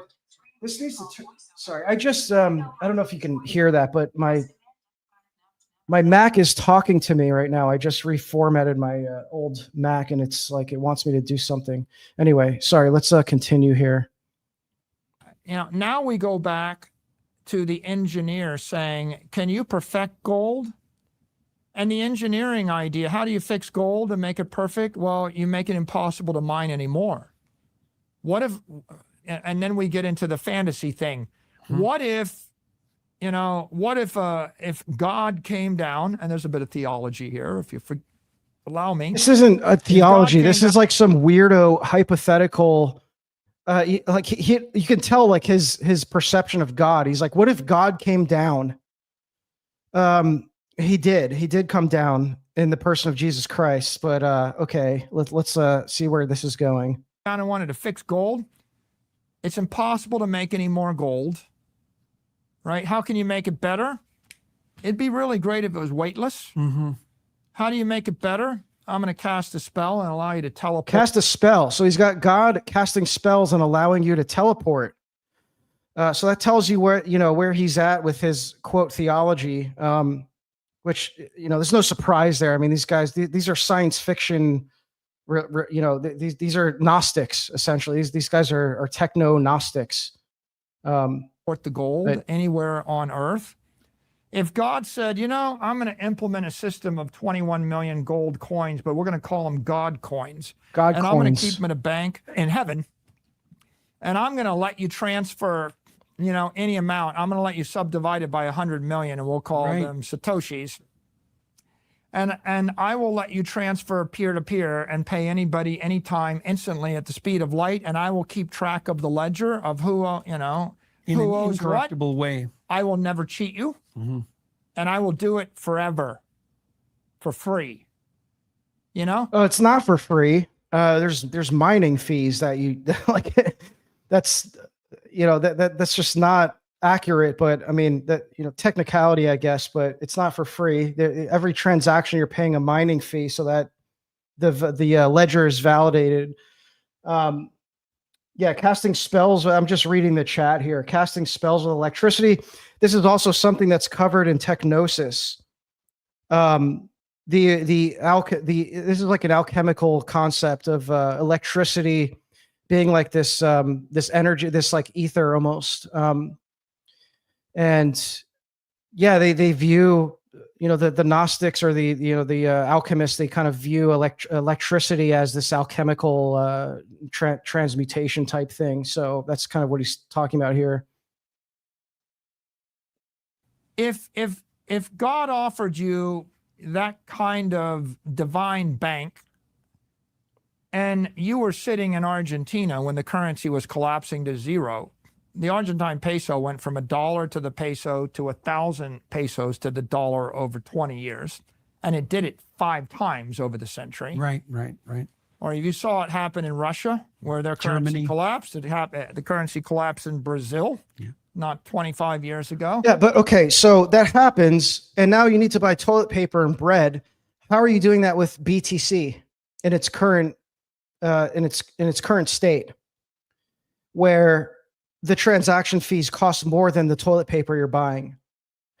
So it's kind of this fantasy idea. Now, again, if there were BTC maxis in here, they would talk about like, oh, well, you use SegWit and you go off chain, use Lightning Network or whatever, and you can do that. But now you're kind of like, getting a little bit technical here, but you're kind of like not, you're going off chain. So it's again an ad hoc solution that is a cope because they refuse to increase the block size and make it something that could be used in day-to-day commerce. So, not a lot of people know this, but a lot of payment processors before the Civil War were actually accepting Bitcoin. Steam was one of them. So like you were able to buy games on Steam with BTC and, buy these cheapo indie games that were like $3 or something. And Steam, along with many other payment processors at the time, one by one started dropping almost like in a very short time frame, actually, started dropping Bitcoin as a payment processor because you know, it was just not, it just wasn't feasible. Like it wasn't, I don't know if it was because maybe partly due to nobody was actually using it, because it just didn't make sense. Why would I wait, you know, X amount of unknown minutes for the transaction to go through? I want to play this game right now. I want to buy it and download it immediately like I can with my Visa. And now I got to wait an undisclosed amount of time and pay this crazy transaction fee that I'm not going to get with PayPal or Visa. So they started dropping these payment processors started dropping Bitcoin. And so, yeah, it's not being used that way anymore. Currency collapsed in Germany a few times. If you read the history of civilization, read Durant. Durant's talking about currencies collapsing in Russia in the 16th century. Yeah, yeah. You know, the Roman emperors. It's a were substantial flipping the lifetime coins. risk. Pretty much on average, the currency collapses every 30 to 40 years in most political jurisdictions for all of human history. And if you get a currency to last for, by the way, the best currency of the last 100 years is the dollar. The US won every war of the 20th century. My house in Miami Beach traded for $100,000 in 1930. It would trade for $100 million 100 years later. 99.9% collapse in the value of the dollar. And this is true. The Again, winning currency of the 20th century. He knows his stuff with economics. This is why he's so persuading. You know, this is why they view him as this prophet, high priest type figure. He knows his stuff with economics, and he's able to break down these concepts in these ways that are comprehensible to the, you know, non, you know, economics minded people. And it makes a lot of sense. So like, you know, my dad gets this, like the boomers can understand this. He's like communicating this to a much broader audience that makes it more comprehensible. And so this is why it's so persuasive, because he's right about this. What he's wrong about is how BTC in its current state can actually solve this problem. Who's buying toilet paper with Bitcoin? Do you guys know anyone who's buying like these household products with Bitcoin in the event of an economic crisis, where they'll be using it, right? Because they're all buying it as an investment and being told that it's you just hold it and wait for the number to go up, and you know you'll be a millionaire in 20 years or something, right? So that's why most people now are buying BTC. It's an investment vehicle, and then it has this like this narrative he's talking about. Like it has this underlying kind of philosophy, this ideology that it's going to undermine the Fed and all this. It's going to fix the broken financial system. And that may have been true if it were used as both a currency and money and a store of value. So, but right now it's just being used as a store of value because it can't be used as currency. So I'm kind of like beating a dead horse with that point, but it's an important distinction because it's like, again, you're being very persuaded by his fancy the way that he's framing this, the way that he's explaining this. It makes a lot of sense, but you should know that it's like it doesn't really solve this problem. Now you can still spend Bitcoin. You can't, like, I'm not saying you can't use it. I'm just saying that like these guys aren't talking about using it. But I will say you should use it. I'm not going to dissuade anyone from buying BTC or any other. Well, I will dissuade you from buying like these shit coins or whatever. But you know, if you buy Bitcoin, BTC, any of the other versions of Bitcoin, just use it. Do like what these guys are not saying to do with it, which is to actually use it. You can buy books with Bitcoin. A friend of mine, Ardian, runs canonic.xyz, where you can actually buy publications, podcasts, books, stuff like that with BTC, BSV, BCH, any of them. It doesn't matter. Just use it, right? So that's what I will say. I don't want to get across this point that like I'm completely anti Bitcoin. I'm not. I'm just. You're not going to see me promoting this narrative that he's talking about here. I think it's very dangerous for the reasons that we've already covered. There is he's going to get into soon here about the ideology of Bitcoin, how there's a religious ideology tied to it. Best currency in the world lost 99.9% of its value. That's a winner. If you do the math fast, just for the viewers, it works out to 7% a year. 7% Inflation over in the best currency. And how do you calculate the the inflation calculations have always Yeah, and that's so Chronosis said I had a Coinbase card, and sometimes I would use my BTC to buy stuff on my Coinbase account. And yeah, and like you can do that. I mean, and the thing is, like when you're doing that though, you're not like it's not a trade of Bitcoin. It's not a direct transaction where you're sending the vendor that BTC. What you're doing is you're just selling your BTC back to Coinbase. You're selling it back to the exchange. You're making a conversion. So you're making the initial transaction is you're selling the BTC back to fiat, back to USD, and then it's processing the transaction as a Visa transaction. So the vendor just sees it's a Visa. They're not actually acquiring Bitcoin. You're just selling it back to the exchange. So that's another kind of like, I guess, cope or ad hoc solution that many people are fooled by. They think they're actually buying things with Bitcoin, and all they're doing is just trading it back to the exchange. So that's not really how how it was used back then, back in the initial state of it. But yeah, I mean, you can do that. I mean, I guess that's better than not using it at all, but it's not quite like actually just making an exchange of Bitcoin, a direct exchange of Bitcoin for the goods and products you're buying. The easy thing to do is take the number divided into 72. Another thing I'll just say this real quick is like the BTC maxis, like they're always comparing the value of Bitcoin against fiat. Why are you doing that? If you have no plans to liquidate back into fiat, why does the fiat value matter other than it's a measure of how the dollar is, the value of the dollar is diminishing versus Bitcoin?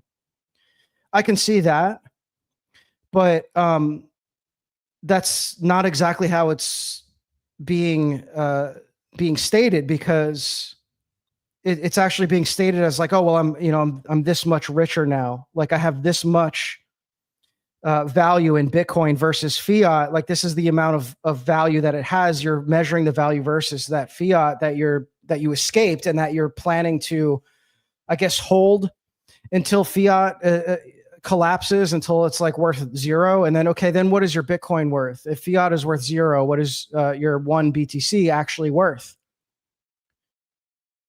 Measure the value without fiat. And this is what the Monero community actually they get right. This was years ago, but I'm sure it's the same if they've maintained their values. When I was involved in Monero, you would get kicked out of Monero group chats, communities, stuff like that, if you even mentioned the fiat value of Monero. And they had this meme that was 1 XMR equals 1 XMR. That's how much it's worth. So they don't even talk about the value of Monero versus fiat because they're using Monero. They're actually spending Monero and using it like the OG Bitcoiners use Bitcoin. So it's being used in commerce. They're buying things in marketplaces and stuff like that. And so they don't measure the value of Monero versus fiat, even though you can just easily go and see what go look at the XMR ticker, see how much it's worth against US dollar. But they're not interested. The hardcore Monero community, I'm not talking about investors and traders and stuff. They're not interested in that. They don't care about the fiat value. So if you're using this to escape fiat, why are you measuring it against fiat? It doesn't make any sense. And that means that you're halving or you're doubling every 10 years. 7 into 70 is a 10-year half-life. So the issue is, what's the half-life of your money? Against what basket of goods? Okay, and Yeah. that is the trick, That's right? for sure. That's the bloody Right? trick. Good Because question. what's the yardstick? The government wants to calculate inflation by constructing a market basket of consumer goods. Yes. And then the trick is they just keep changing what's in the basket. So they call it a hedonic adjustment. Yeah. So yeah, I well, cr- exactly. Well, I it's not- create a yeah. basket of, by the way, I create a basket of goods that are not likely to go up in price as I print money, and I put that into the basket. You know, it's like, So if I a good said- example of this is gold, right? So gold, in the ancient world, 1 ounce of gold bought you a tunic. Today, 1 ounce of gold buys you a suit. It maintained its value in its transaction of goods, right? It gets you the same amount of goods for the same amount of the currency. So that's that's how it should be looked at, right? So like if you're using Bitcoin as a standard, it's not going up. It's going up in value because of its scarcity and because there's only 21 million of them, right? So in that sense it is, but how do you measure it? Yeah, what's the yardstick? So let's hear if he explains this. So that's Orga- inflation of the inflation organic standard. grass-fed this pops up in organic diet or carnivore diet or diet in general, where people note that if everybody ate meat and if it was all organic, then we probably couldn't support the 8 billion people on the planet. We could support 800 million people. So it behooves us to convince everybody that they should eat biscuit. And that's what the Egyptians figured out 5,000 years ago, that, if you grow grain and you feed the population biscuit, you can raise an army, and it's very cheap. How does the army travel? They travel on biscuit. So, is this good for 40, 50 years? No, your teeth are going to fall out. It's awful for your health. You're going to die 20 years early. But it doesn't matter when the people fighting the war are between the ages 15 and 30. Like, you won't kill yourself with an awful diet Fast. before the age 25. He's not really explaining Like, what you're the gonna, yardstick. by the way, in a war, you're going to die from influenza, right? You're going to die from the pathogens first if the bullet doesn't get you. Second, you're not going to die from malnutrition, except that I can't give you a cow. So I can only give you the biscuit. So at the end of the day, the government's view toward inflation is it's in their best interest to construct to construct a single number. There's the old phrase, you can't tell people what to think, but you can tell them what to think about, right? Got and it. so I want you to think that inflation is CPI. It's not. Yeah. I want you to that's think clear. that 2% is acceptable. And It's you not. estimated at 7. Now, this is where you got to come back to being an engineer. So I When didn't, you look again, I was trying to not get too much into the economics because, it's, I was primarily interested in this discussion because of the esoteric references from Saylor, which were primarily kind of in this section here, simulating humanity. So we uncovered a good amount there. And I hope that it's like making sense that this is ultimately a religious narrative that is being pushed by Saylor and these other guys like Max Kaiser and these other BTC influencers. And if you want to know more about this, read the book Hijacking Bitcoin by Roger Ver. It just came out late last year, and it goes on through. I think it's subtitled "The Hidden History of BTC." So that's worth reading if you're interested in the some of the stuff I was talking about with the Civil War and the more of the economics and everything. So I would read that, but I just wanted to kind of point out how this narrative is not indicative of Bitcoin itself. So I hope that it's like helped you to think about this a little bit differently, and not just as like, oh, it's a BTC is just like, it's an investment that you just hold it and it's a hedge against inflation. It's like maybe it's being perceived that way. Maybe it's being like advertised that way, and it's seeming like that's what it is for now. I don't know. if it is or isn't, but that's certainly not the intent of what it was initially created for. So, maybe you can argue that, well, it evolved, it became something else. It became what this is now, what he's saying. But again, not being used in commerce is kind of a big deal. It's kind of like it's missing half of that point, which is like, to be a store of value, it also has to be transacted in commerce. And everyone's just using it to get wealthy. So, it's, there's plenty about the economics in that book. I won't go into it. I'm not like, as you could probably tell, I'm not like this economics guy, but Out at a bay and the Okay, so we laid the groundwork for why. so here he goes into like quantum computing and everything, and like, can the Bitcoin network get shut down? The answer is no, because as soon as the power goes back on, the entire Bitcoin network powers back on. So that's an important thing to know, is that it's not going away. Maybe there's going to be a big crash or something. Like, I have no idea what's going to happen with the future of Bitcoin, but I can certainly say that the network won't just stop at any point. Like, as long as there's compute, there's going to be Bitcoin.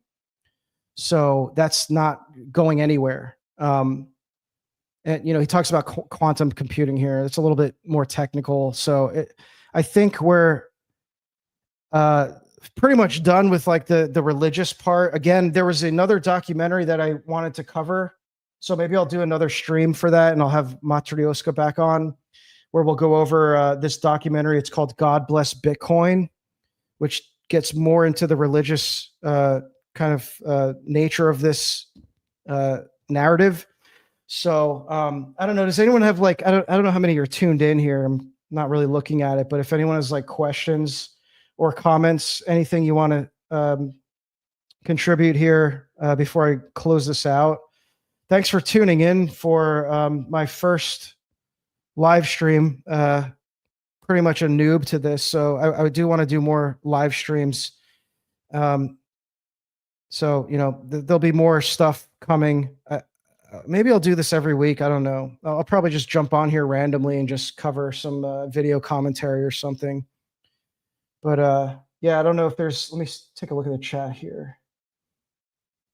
Yeah, thanks again for Matryoshka for joining. I really appreciated the commentary, because he's definitely got more valuable insights than I do on the more like esoteric aspects of this. So it was good having him. I need to be on YouTube more. Yeah, I know. I'm working on it. The thing I'm a little bit like hesitant about is I just tend to go off, and I need to just be more like mindful and conscious of like what I'm saying, like the language I'm using. I know that there's like hot button words that you can't use, but we'll see how it goes. I'll just run the channel into the ground if that it comes to that, and because I'm primarily on Substack, so I don't need to be too crazy about like following all the YouTube rules, but we'll see how it goes. I don't know. I'll try it out. I'm on Rumble too, so this is being broadcast on X, Rumble, and YouTube. So good to not go all in on one platform. Diversify, as any of these like investing bros would tell you. Do the same with your content, right? Like, don't put all your eggs in one basket, especially on any platform where you don't own your audience. So that excludes YouTube, Twitter, Instagram, like any of these social platforms where it's like, you're borrowing your audience from the platform. You don't own that audience. You're borrowing them, and they can be taken from you at any point, and you're subject to the algorithm that can change at any point, and you have no control over it. So that's why I'm like, kind of, if I'm all in on anything, it's Substack, because I actually own my list, and I could just export and go somewhere else. And I still can have access to to my subscribers. I can just drop right into their inbox. Let me stop sharing here. What, in your opinion, would be the ideal currency? Would you prefer a currency similar to Monero, or return to gold or precious metals? Well, like, it would be, So again, it would like kind of be, it would have to be both, because what makes it a store of value is that it's being used in commerce. Again, this is like a really surface level take on economics. I'm not going to get too deep into this, but you know, yeah, my ideal currency, yeah, it would be something like what Bitcoin originally was, or BTC. Again, I want to make that distinction. It's what BTC originally was. You can look at some of the stuff that the developers for Bitcoin Cash and Bitcoin SV are doing, where they're actually like building there's like a Bitcoin version of Twitter. So, you know, like tipping content with microtransactions. Like, oh, I like this post. You know, I'll give you a fraction of a cent for it. Something like that, where you can't do that on BTC without going off chain. I think there's something like that right now called I think it's called Nostr or something like that, Nostra. That all the maxis are on. It's just this big Bitcoin maxi echo chamber. That's the other thing, is like anyone that's using these BTC platforms where they're trying to build this stuff, it's all just a Bitcoin maxi echo chamber. But anyway, to answer your question, like, yeah, I guess it would be, I mean, Monero has something that Bitcoin doesn't, which is that it's truly untraceable and it's fungible. So like there's no, you can't, the CIA, look, the CIA is already keeping tabs on Bitcoin transactions. I'll show you stuff here that I wasn't sure if I was going to get into this or not, because it's not totally related, but I might as well pull this up here. Let's see, present. Yeah, let's look at this real quick. So CIA confirms the rumors. It is really working on cryptocurrency projects. So in the sub headline here, it's dispelling this kind of like boomer conspiracy theory that's like, I think it's pretty retarded, that the CIA invented Bitcoin. There's pretty much like no, I haven't seen any substance for that. That I think is a pretty like lazy take. But there is evidence that some of so there's connections to Blockstream, which is the corporation that is overseeing the development of the core BTC project, and that there's some connections to the Bilderberg Group through there. There's one of the lead developers, or former lead developers, I think, was connected to the. He was an intelligence. He had intelligence connections, and this was revealed in. Do I have that here? Yeah, this is the GPG encrypted message that was leaked. So Peter Todd and look up the conversation between Peter Todd and John Dillon. This is referenced in the Hidden History of BTC. So in here, he says that. Let's see if I can find it. So this is, I believe, Peter Todd saying, "Just so you know, this stuff about Tor has me worried. Please don't make this public. My day job involves intelligence, and I'm in a relatively high position." So this was one of the former lead devs of BTC, who was admitting here in what was supposed to be a private GPG encrypted conversation that was leaked, that he was in a high position of some kind of intelligence agency. He was in a high position there. So again, he says, my daily job involves intelligence. Oh, that's the same thing. Okay, yeah. So and it's not just from within. It's also the CIA is like able to track transactions, because like the thing is, like, you have to. There's still an on-ramp into Bitcoin, which is through the banks. So you still have to go through the banks to purchase Bitcoin with fiat. Now there's other workarounds where you can, there's like websites where you can arrange for in-person meetings with people to trade them like fiat cash. So you just give them your US dollars in cash, and then they give you an X amount of Bitcoin, they just send it to your wallet. That's you're somewhat able to kind of cover your tracks to some degree, but once you're on the ledger, like all those transactions from that point on are traceable. Monero, I think they talk about Monero in this article. Ransomware is a type of, so often in Bitcoin or privacy coin, Monero attacks of, okay, so I don't know, maybe not, but Monero is as far as I know, and again, I'm not like super well versed on the technical part, but Monero is at very least much less traceable, if not completely untraceable. Because if you've ever seen a Monero address, it's this like super long hash. And it masks the transactions. I don't exactly know how it works, but much more private. So Monero is, as far as I know, it is still the standard of black markets. So if you're going to buy stuff on black markets online, you're using Monero. They don't use Bitcoin anymore. So yeah, there's stuff about the CIA connection, intelligence with Blockstream in particular. I think Roger Ver, again, he talks about this in his book. Let's see if I can find the excerpt. I have it pulled up here somewhere. Yeah. And hijacking Bitcoin. Here, let me share this here real quick. Since we're on the topic, I did plan to like share some of this, even though again, it's a little bit off topic, but with all the thing is, it's not actually, because with all this esoteric stuff, and especially, with what we were talking about, the sailors' military connections, and his and these big three sci-fi writers and many others at the kind of the forefront of these cultural revolutions, they all have intelligence connections. That's no conspiracy or mystery. That is, it's connected with all this. It's just a matter of how and like to what degree. Like I would never make the argument that Bitcoin was invented by the CIA or something retarded like that. I think that's really silly. But it certainly has been infiltrated from within, and it's been hijacked, as the book title says. It's been hijacked from within by this Blockstream. Let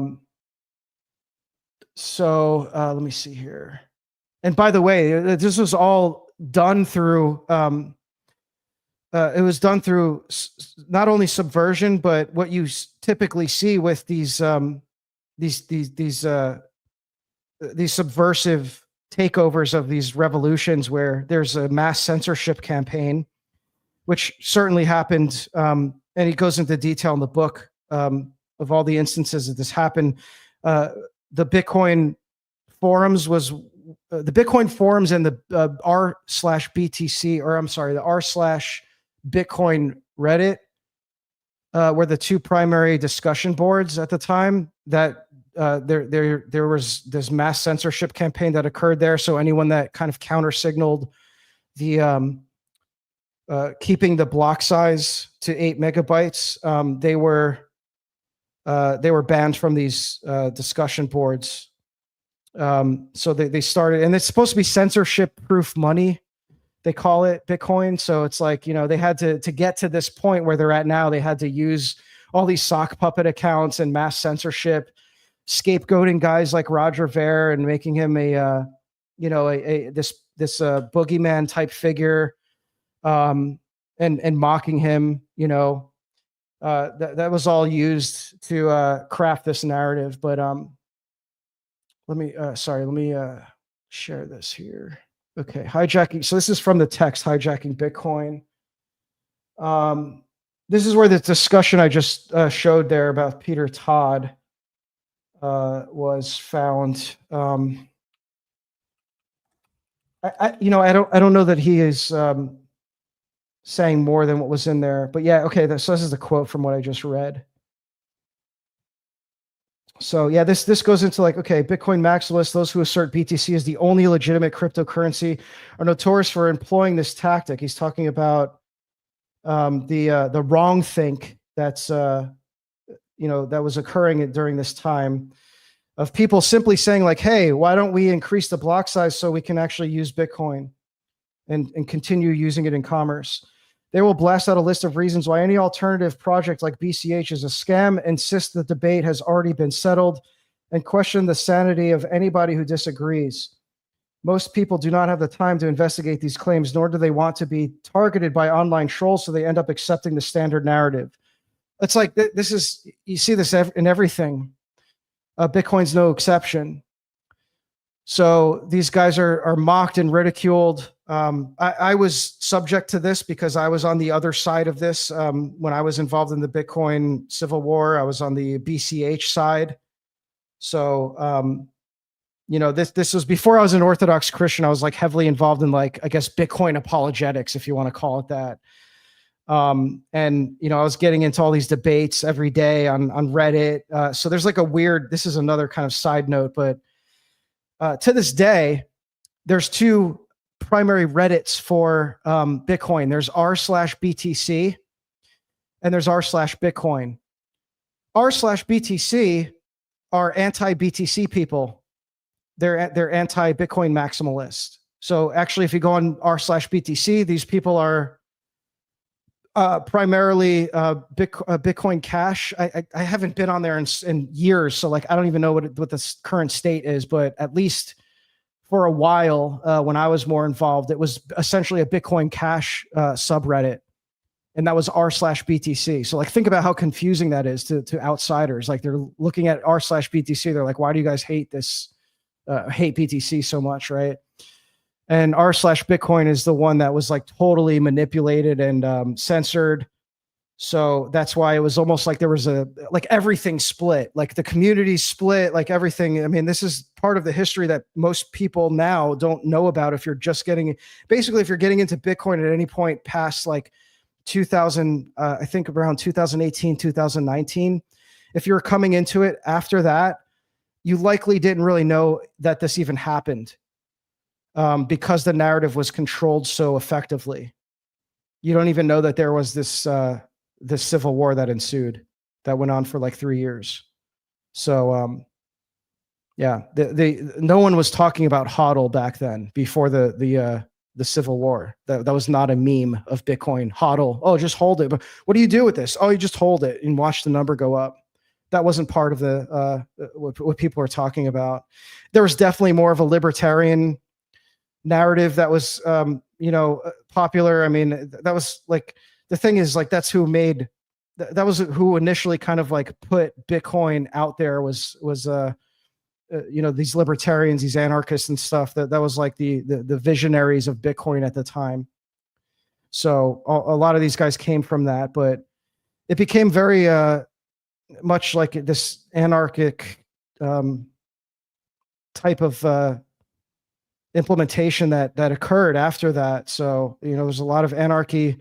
Like, all you guys need to know, listen, I was trying to avoid all this. I'm already saying too much, but all you need to know is Bitcoin is a network. Okay. It's a network. It's not BTC. BTC is a ticker on the Bitcoin network, right? Bitcoin is a network. So don't let these Bitcoin maxis tell you BTC is the only Bitcoin, everything else is a scam and a fake and whatever. And they're they get all mad that like they're using the Bitcoin name for these other Bitcoins. It's like, it's just the network, bro. Okay, just use it. Use it because it's a weapon, and it's currently being used against us. Whether you are using it or not, it's being used against you. So if it's a weapon being used against you, how do you defend yourself against your enemies who are using guns against you, right? Well, you can arm yourself, or you can, just wait and see what happens, I guess. I'm not going to wait and see what happens.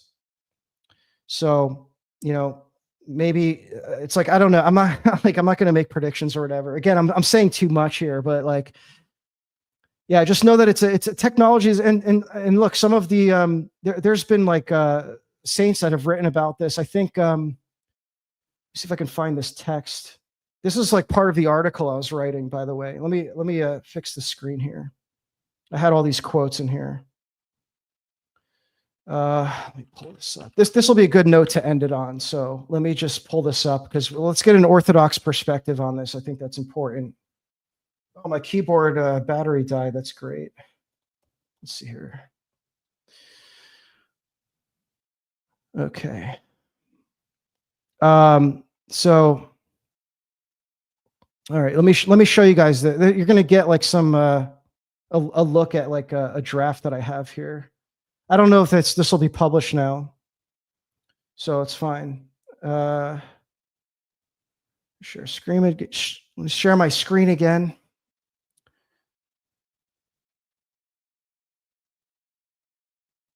Okay. So, all right, let me show you this. Here's some Orthodox perspective on this. And again, it's not talking just about Bitcoin. Like you're not going to get like the saints talking about Bitcoin, obviously, right? So like we're trying to understand this in an Orthodox worldview. So let's look at technology. How does the church regard technology? And this is from Elder Emilianos of Mount Athos. So he remarks how the monks are powerful agents of technological invention. Civilization was restored by monks in the medieval West after being destroyed by barbarian invasion. Monasteries then became the central hub of natural sciences, mathematics, zoology, chemistry, and many other disciplines. For example, on Mount Athos, St. Athanasius built a mechanical kneading device driven by bullocks so the monks wouldn't miss the services. Okay, so the technology is glorifying God. According to the saint, it was the best both in terms of attractiveness and art of manufacture. And in this article, which I don't know if it's going to be published or not. It'll in some form be published, but I'm talking about this in the context of the print revolution. And why is that? Because so if you look at this, what did the printing press do? It unleashed. It was, first of all, it was a revolution. So the Bitcoin, they call it the Bitcoin revolution. This is also another technological revolution of the digital age. The machines that power these revolutions, right? So the print revolution powered the Enlightenment and, the Protestant Revolution. So all these, revolutions that emerged from the Enlightenment, it was all empowered and made possible by the printing press to disseminate all this information. And so, where Bitcoin differs is that it's an information machine that has immutable scarcity built in. So you can't just print 500 million books or something. There's only 21 million Bitcoin, right? So it's a ledger.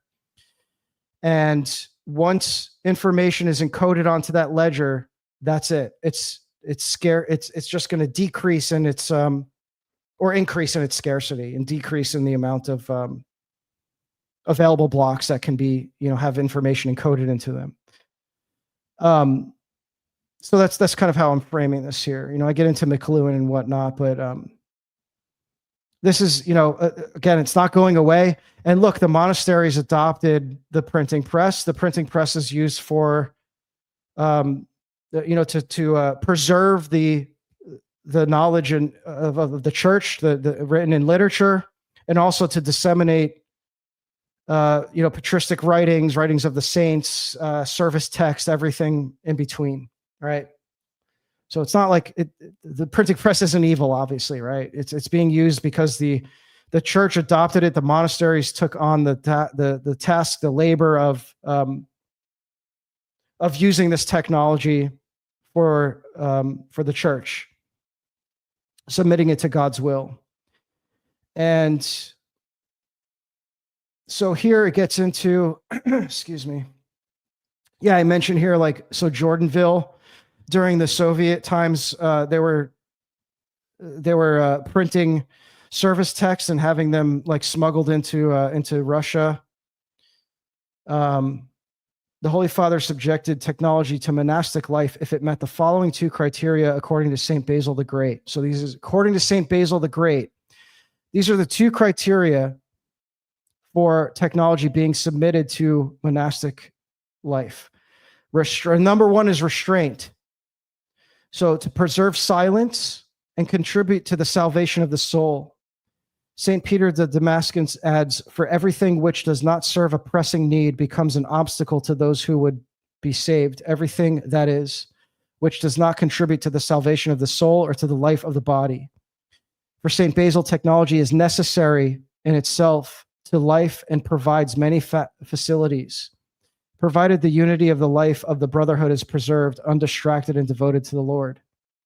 The second is spiritual vigilance, so to arm the faithful in resisting the detrimental effects of the technological society. The enemy of the digital age is inward, not outward reflection. Okay, that's very important. As Elder Admiralis states, the most dreadful enemy created by post-industrial culture, the culture of information technology, and the image is cunning distraction. And these principles are not limited to monastic life. It should be applied to all Orthodox Christians to master technology or else be enslaved and destroyed by it. Restraint and spiritual vigilance are, for all who come into the world, a weapon made ready from the experience of the monastic life and Orthodox tradition in general, one which abolishes the servitude of humanity and preserves our health and sovereignty as children of God. So, and then here I kind of already covered this, but how, like, what sets Bitcoin apart from the printing press is that there's this limited record of digital communication that can't be altered.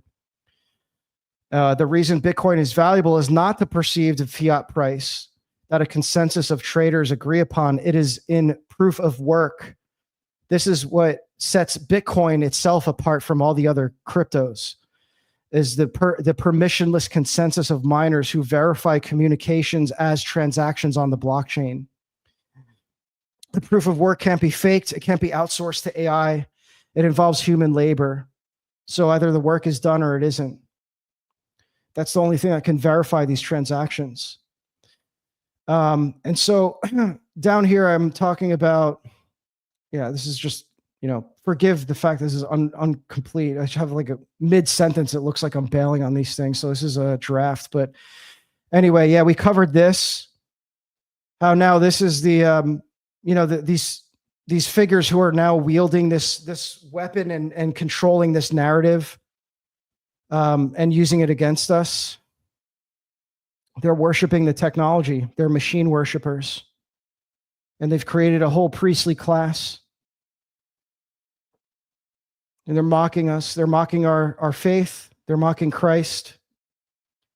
The emergence of this new cyber spirituality comes as no surprise. The shift in Bitcoin's original function from a micropayment system to a speculative financial asset mirrors the evolution of early religious movements throughout history, a sentiment unironically recognized even by notable maximalists. Well, Craig Wright is not a maximalist, but this is a quote from him. Michael Saylor, so, seen as this messianic figure.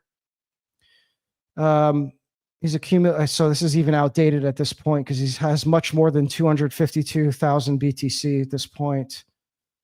And so, we covered all this in this stream. And now this is this gives you a view of like what could be done with Bitcoin. This is a prayer that was immutably encoded into into the BTC block for 140,495. So it's the 140,000th Bitcoin block. There was a prayer encoded into it. Again, immutable, cannot be altered, edited, deleted.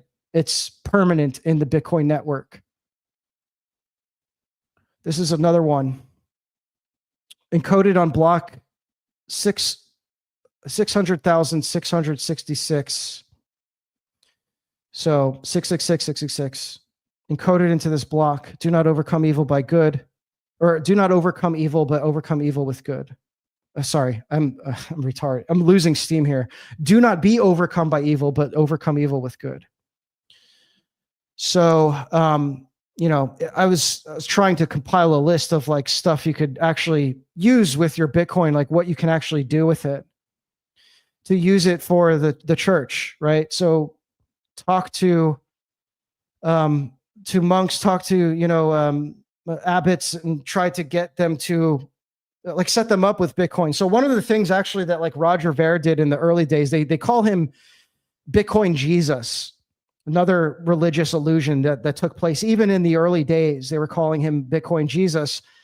And even Ver, who's not a Christian, was uncomfortable being called that. And he says in his book, he's more accurately a Bitcoin Johnny Appleseed, because he's planting these seeds. Like he's just kind of providing people with the means to accept and transact Bitcoin. And that's what he was doing in the early days. He was going around to all these vendors, these small mom and shop pops, mom and pop shops, to set them up with Bitcoin wallets. He wasn't explaining all the technicals. He wasn't explaining the economics. He was just saying, hey, here's, this new internet money that you can accept right now. It's permissionless. You don't need to sign up with like a payment process or anything. You can just start accepting it right now. Here's your new wallet. Here's how you accept it. Here's how, what you can do with it, whatever. Right. And that was it. And essentially that's what I think needs to be done with, with the church, with getting parishes and monasteries set up with Bitcoin. Just give them a wallet. You don't need to explain anything. They don't need to know about like all this crazy stuff with the Civil War and like the technicals and the fundamental, like none of that matters. None of that matters, right? Our fight is for to bring this technology into, like, to subject it to the will of God, right? So, there's unfortunately, I don't have a huge list here because there's not a whole lot of Orthodox organizations, monasteries that I was able to find, at least online, that gave you the option to, donate with Bitcoin, donate to the monasteries with Bitcoin. But so we need more of it. So, here's some stuff you can do. Now, arc.page is something that was worth noting here to give you more of an insight on the fact that this is a ledger that contains immutable information. This is the entire King James Bible in ebook form that was saved on the Bitcoin network. And you can view the transaction here. And you can see it here. This is the entire Bible. Inscription, and it's 70, inscription 76 million, right? Whatever. I don't even know what that means, but here it is. It's forever on the block. That's it. It's forever there. No one's going to ever be able to remove this. So this is what we're dealing with. It's an information war that has immutable scarcity tied to it, right? So whoever fills the blocks with their truth, that's what that's what becomes the prevailing, I guess. I'm kind of like burning out of this word narrative, but I mean, this is like what becomes like the truth that's immutable into Bitcoin, right? So I'm gonna like try to end things here because I'm already like kind of sounding retarded. So if I wasn't already, I'm sounding even more retarded. But yeah, thanks again for tuning in here. Yeah, thanks Nikos for your comments there. The esoteric side of Bitcoin is something I wish. Yeah, I mean, look, this isn't. A lot of people are bringing that up. I wasn't. This wasn't intended for anything like that, but this is just something I've been tracking for a long time, and this isn't meant to like be like a dunk or like a refutation to anybody in particular. So it's just something I'm interested in. I've been in Bitcoin for a long time. I'm not really connected with it in the way that I was anymore. I'm looking at it more like what I just kind of showed you there. This stuff is like very hard to communicate with words, by the way. I was like very hesitant to even do this stream, and I pray that I was able to like effectively communicate something of value here, because it's very difficult to talk about. I just hope that like we exercise a little bit more discernment with this stuff and take a look at these guys, what they worship and why they're telling you to invest in this. It's ultimately a technology. Why should we be invested in this technology? What is their purpose for it, and why are they telling you to join their, to get into their purpose for it, right? Because it's not just that. It's not just this investment vehicle. Just be conscious of it, be mindful. Don't, it doesn't have to be this like, this dichotomous thing where you're either against it or for it, right? It's like, it's the printing press. Is the printing press good or bad? Well, it's a weapon. So it was weaponized by, nefarious figures and groups that were, subverting, manipulating texts and using it to disseminate information to establish these secret societies and revolutionary movements, all that.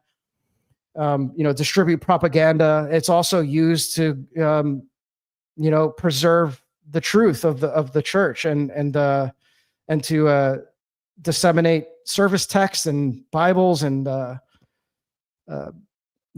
patristic writings and all that. So I mean, it's like that's. So is it good or bad? It's every technology is built like art. There's infused into the creation is the creator's ideology and religion. That's inseparable, and it's a matter of to what degree. So that's inseparable. And the fact is, these technologies, the thing is, like, we can get into this in another time, but like, I've commented on this before that like the printing press birthed Protestantism, right? It's completely based on Protestantism is completely based on having access on a mass scale to the Bible, to the printed text of the Bible, which means it's dependent upon print technology. And digital technology will kill it because now, well, for many reasons, I won't even get into the because, but there, I think we can kind of deduce why. It's just accelerated the advancement of the printing press to a degree that's like out of anyone's control. And that's why more people are just like learning about church history now, because it's not as like, in a sense, like, like the Protestants thought they were escaping the control of Rome over the information. And what happened was they just, ended up being subject to the control of whoever was, responsible for publishing and printing the Bible, which got, became subverted by, well, I don't know how much of this I could talk about here, but yeah, became subverted by, let's just say, Talmudic forces, which I cover in my recent articles on esoteric Protestantism. And so anyway, yeah, it's like now that's all the veil's been lifted, and now it's just like everyone has even more access to like seemingly unlimited information. Of course, there's still control on the internet. But in terms of what we're talking about right now, it's like anyone could just start learning about church history now. You wouldn't learn about that as a Protestant unless it was just like, Pastor Jim Bob assigned the reading to you or something, or you went to even when you went to seminary, it was just like a very controlled, like a biased education of church history. But anyway, so the digital age is going to kill it. But this is the printing press of the digital age. That's how I see it. It's Bitcoin. It's not the internet. It's Bitcoin. And Bitcoin kills AI too, by the way. So that's another conversation. But all right, I think I've exhausted all this. And again, I've probably said way too much. So forgive me if I've like caused any more confusion or anything. I just hope that like if there's any takeaways, there was something of value here. And I'm willing to talk about this more. I don't talk about it much. I don't post about this that often. I don't know what the interest is like, but this is this is one of the prevailing religions of the modern world, of the digital age now. So it's not going away. I think it's very integrated with transhumanism. So there's a lot of esoteric notions that are powering this revolution, as any other revolution. It's no exception to that. And this is there's no debate that Bitcoin is a revolution. I mean, it's been talked about that very, very undisputed. So all right, guys, I got to end this somewhere, and I could just keep rambling. So I'm going to cut myself off here. But once again, thank you for tuning in. If you want more content like this, make sure you subscribe to the Substack at thereversion.co. That's www.thereversion.co. That is the website where you can subscribe and receive all of my content that I'm publishing delivered directly to your inbox. And you can support my work financially there. So yeah, thank you for everyone who's tuned in here, if there's anyone left. But yeah, I would, just go there, go to the link in my bio or whatever on X. So yeah, that's all I got. So thanks again, and we'll see you next time, whenever that is. God bless.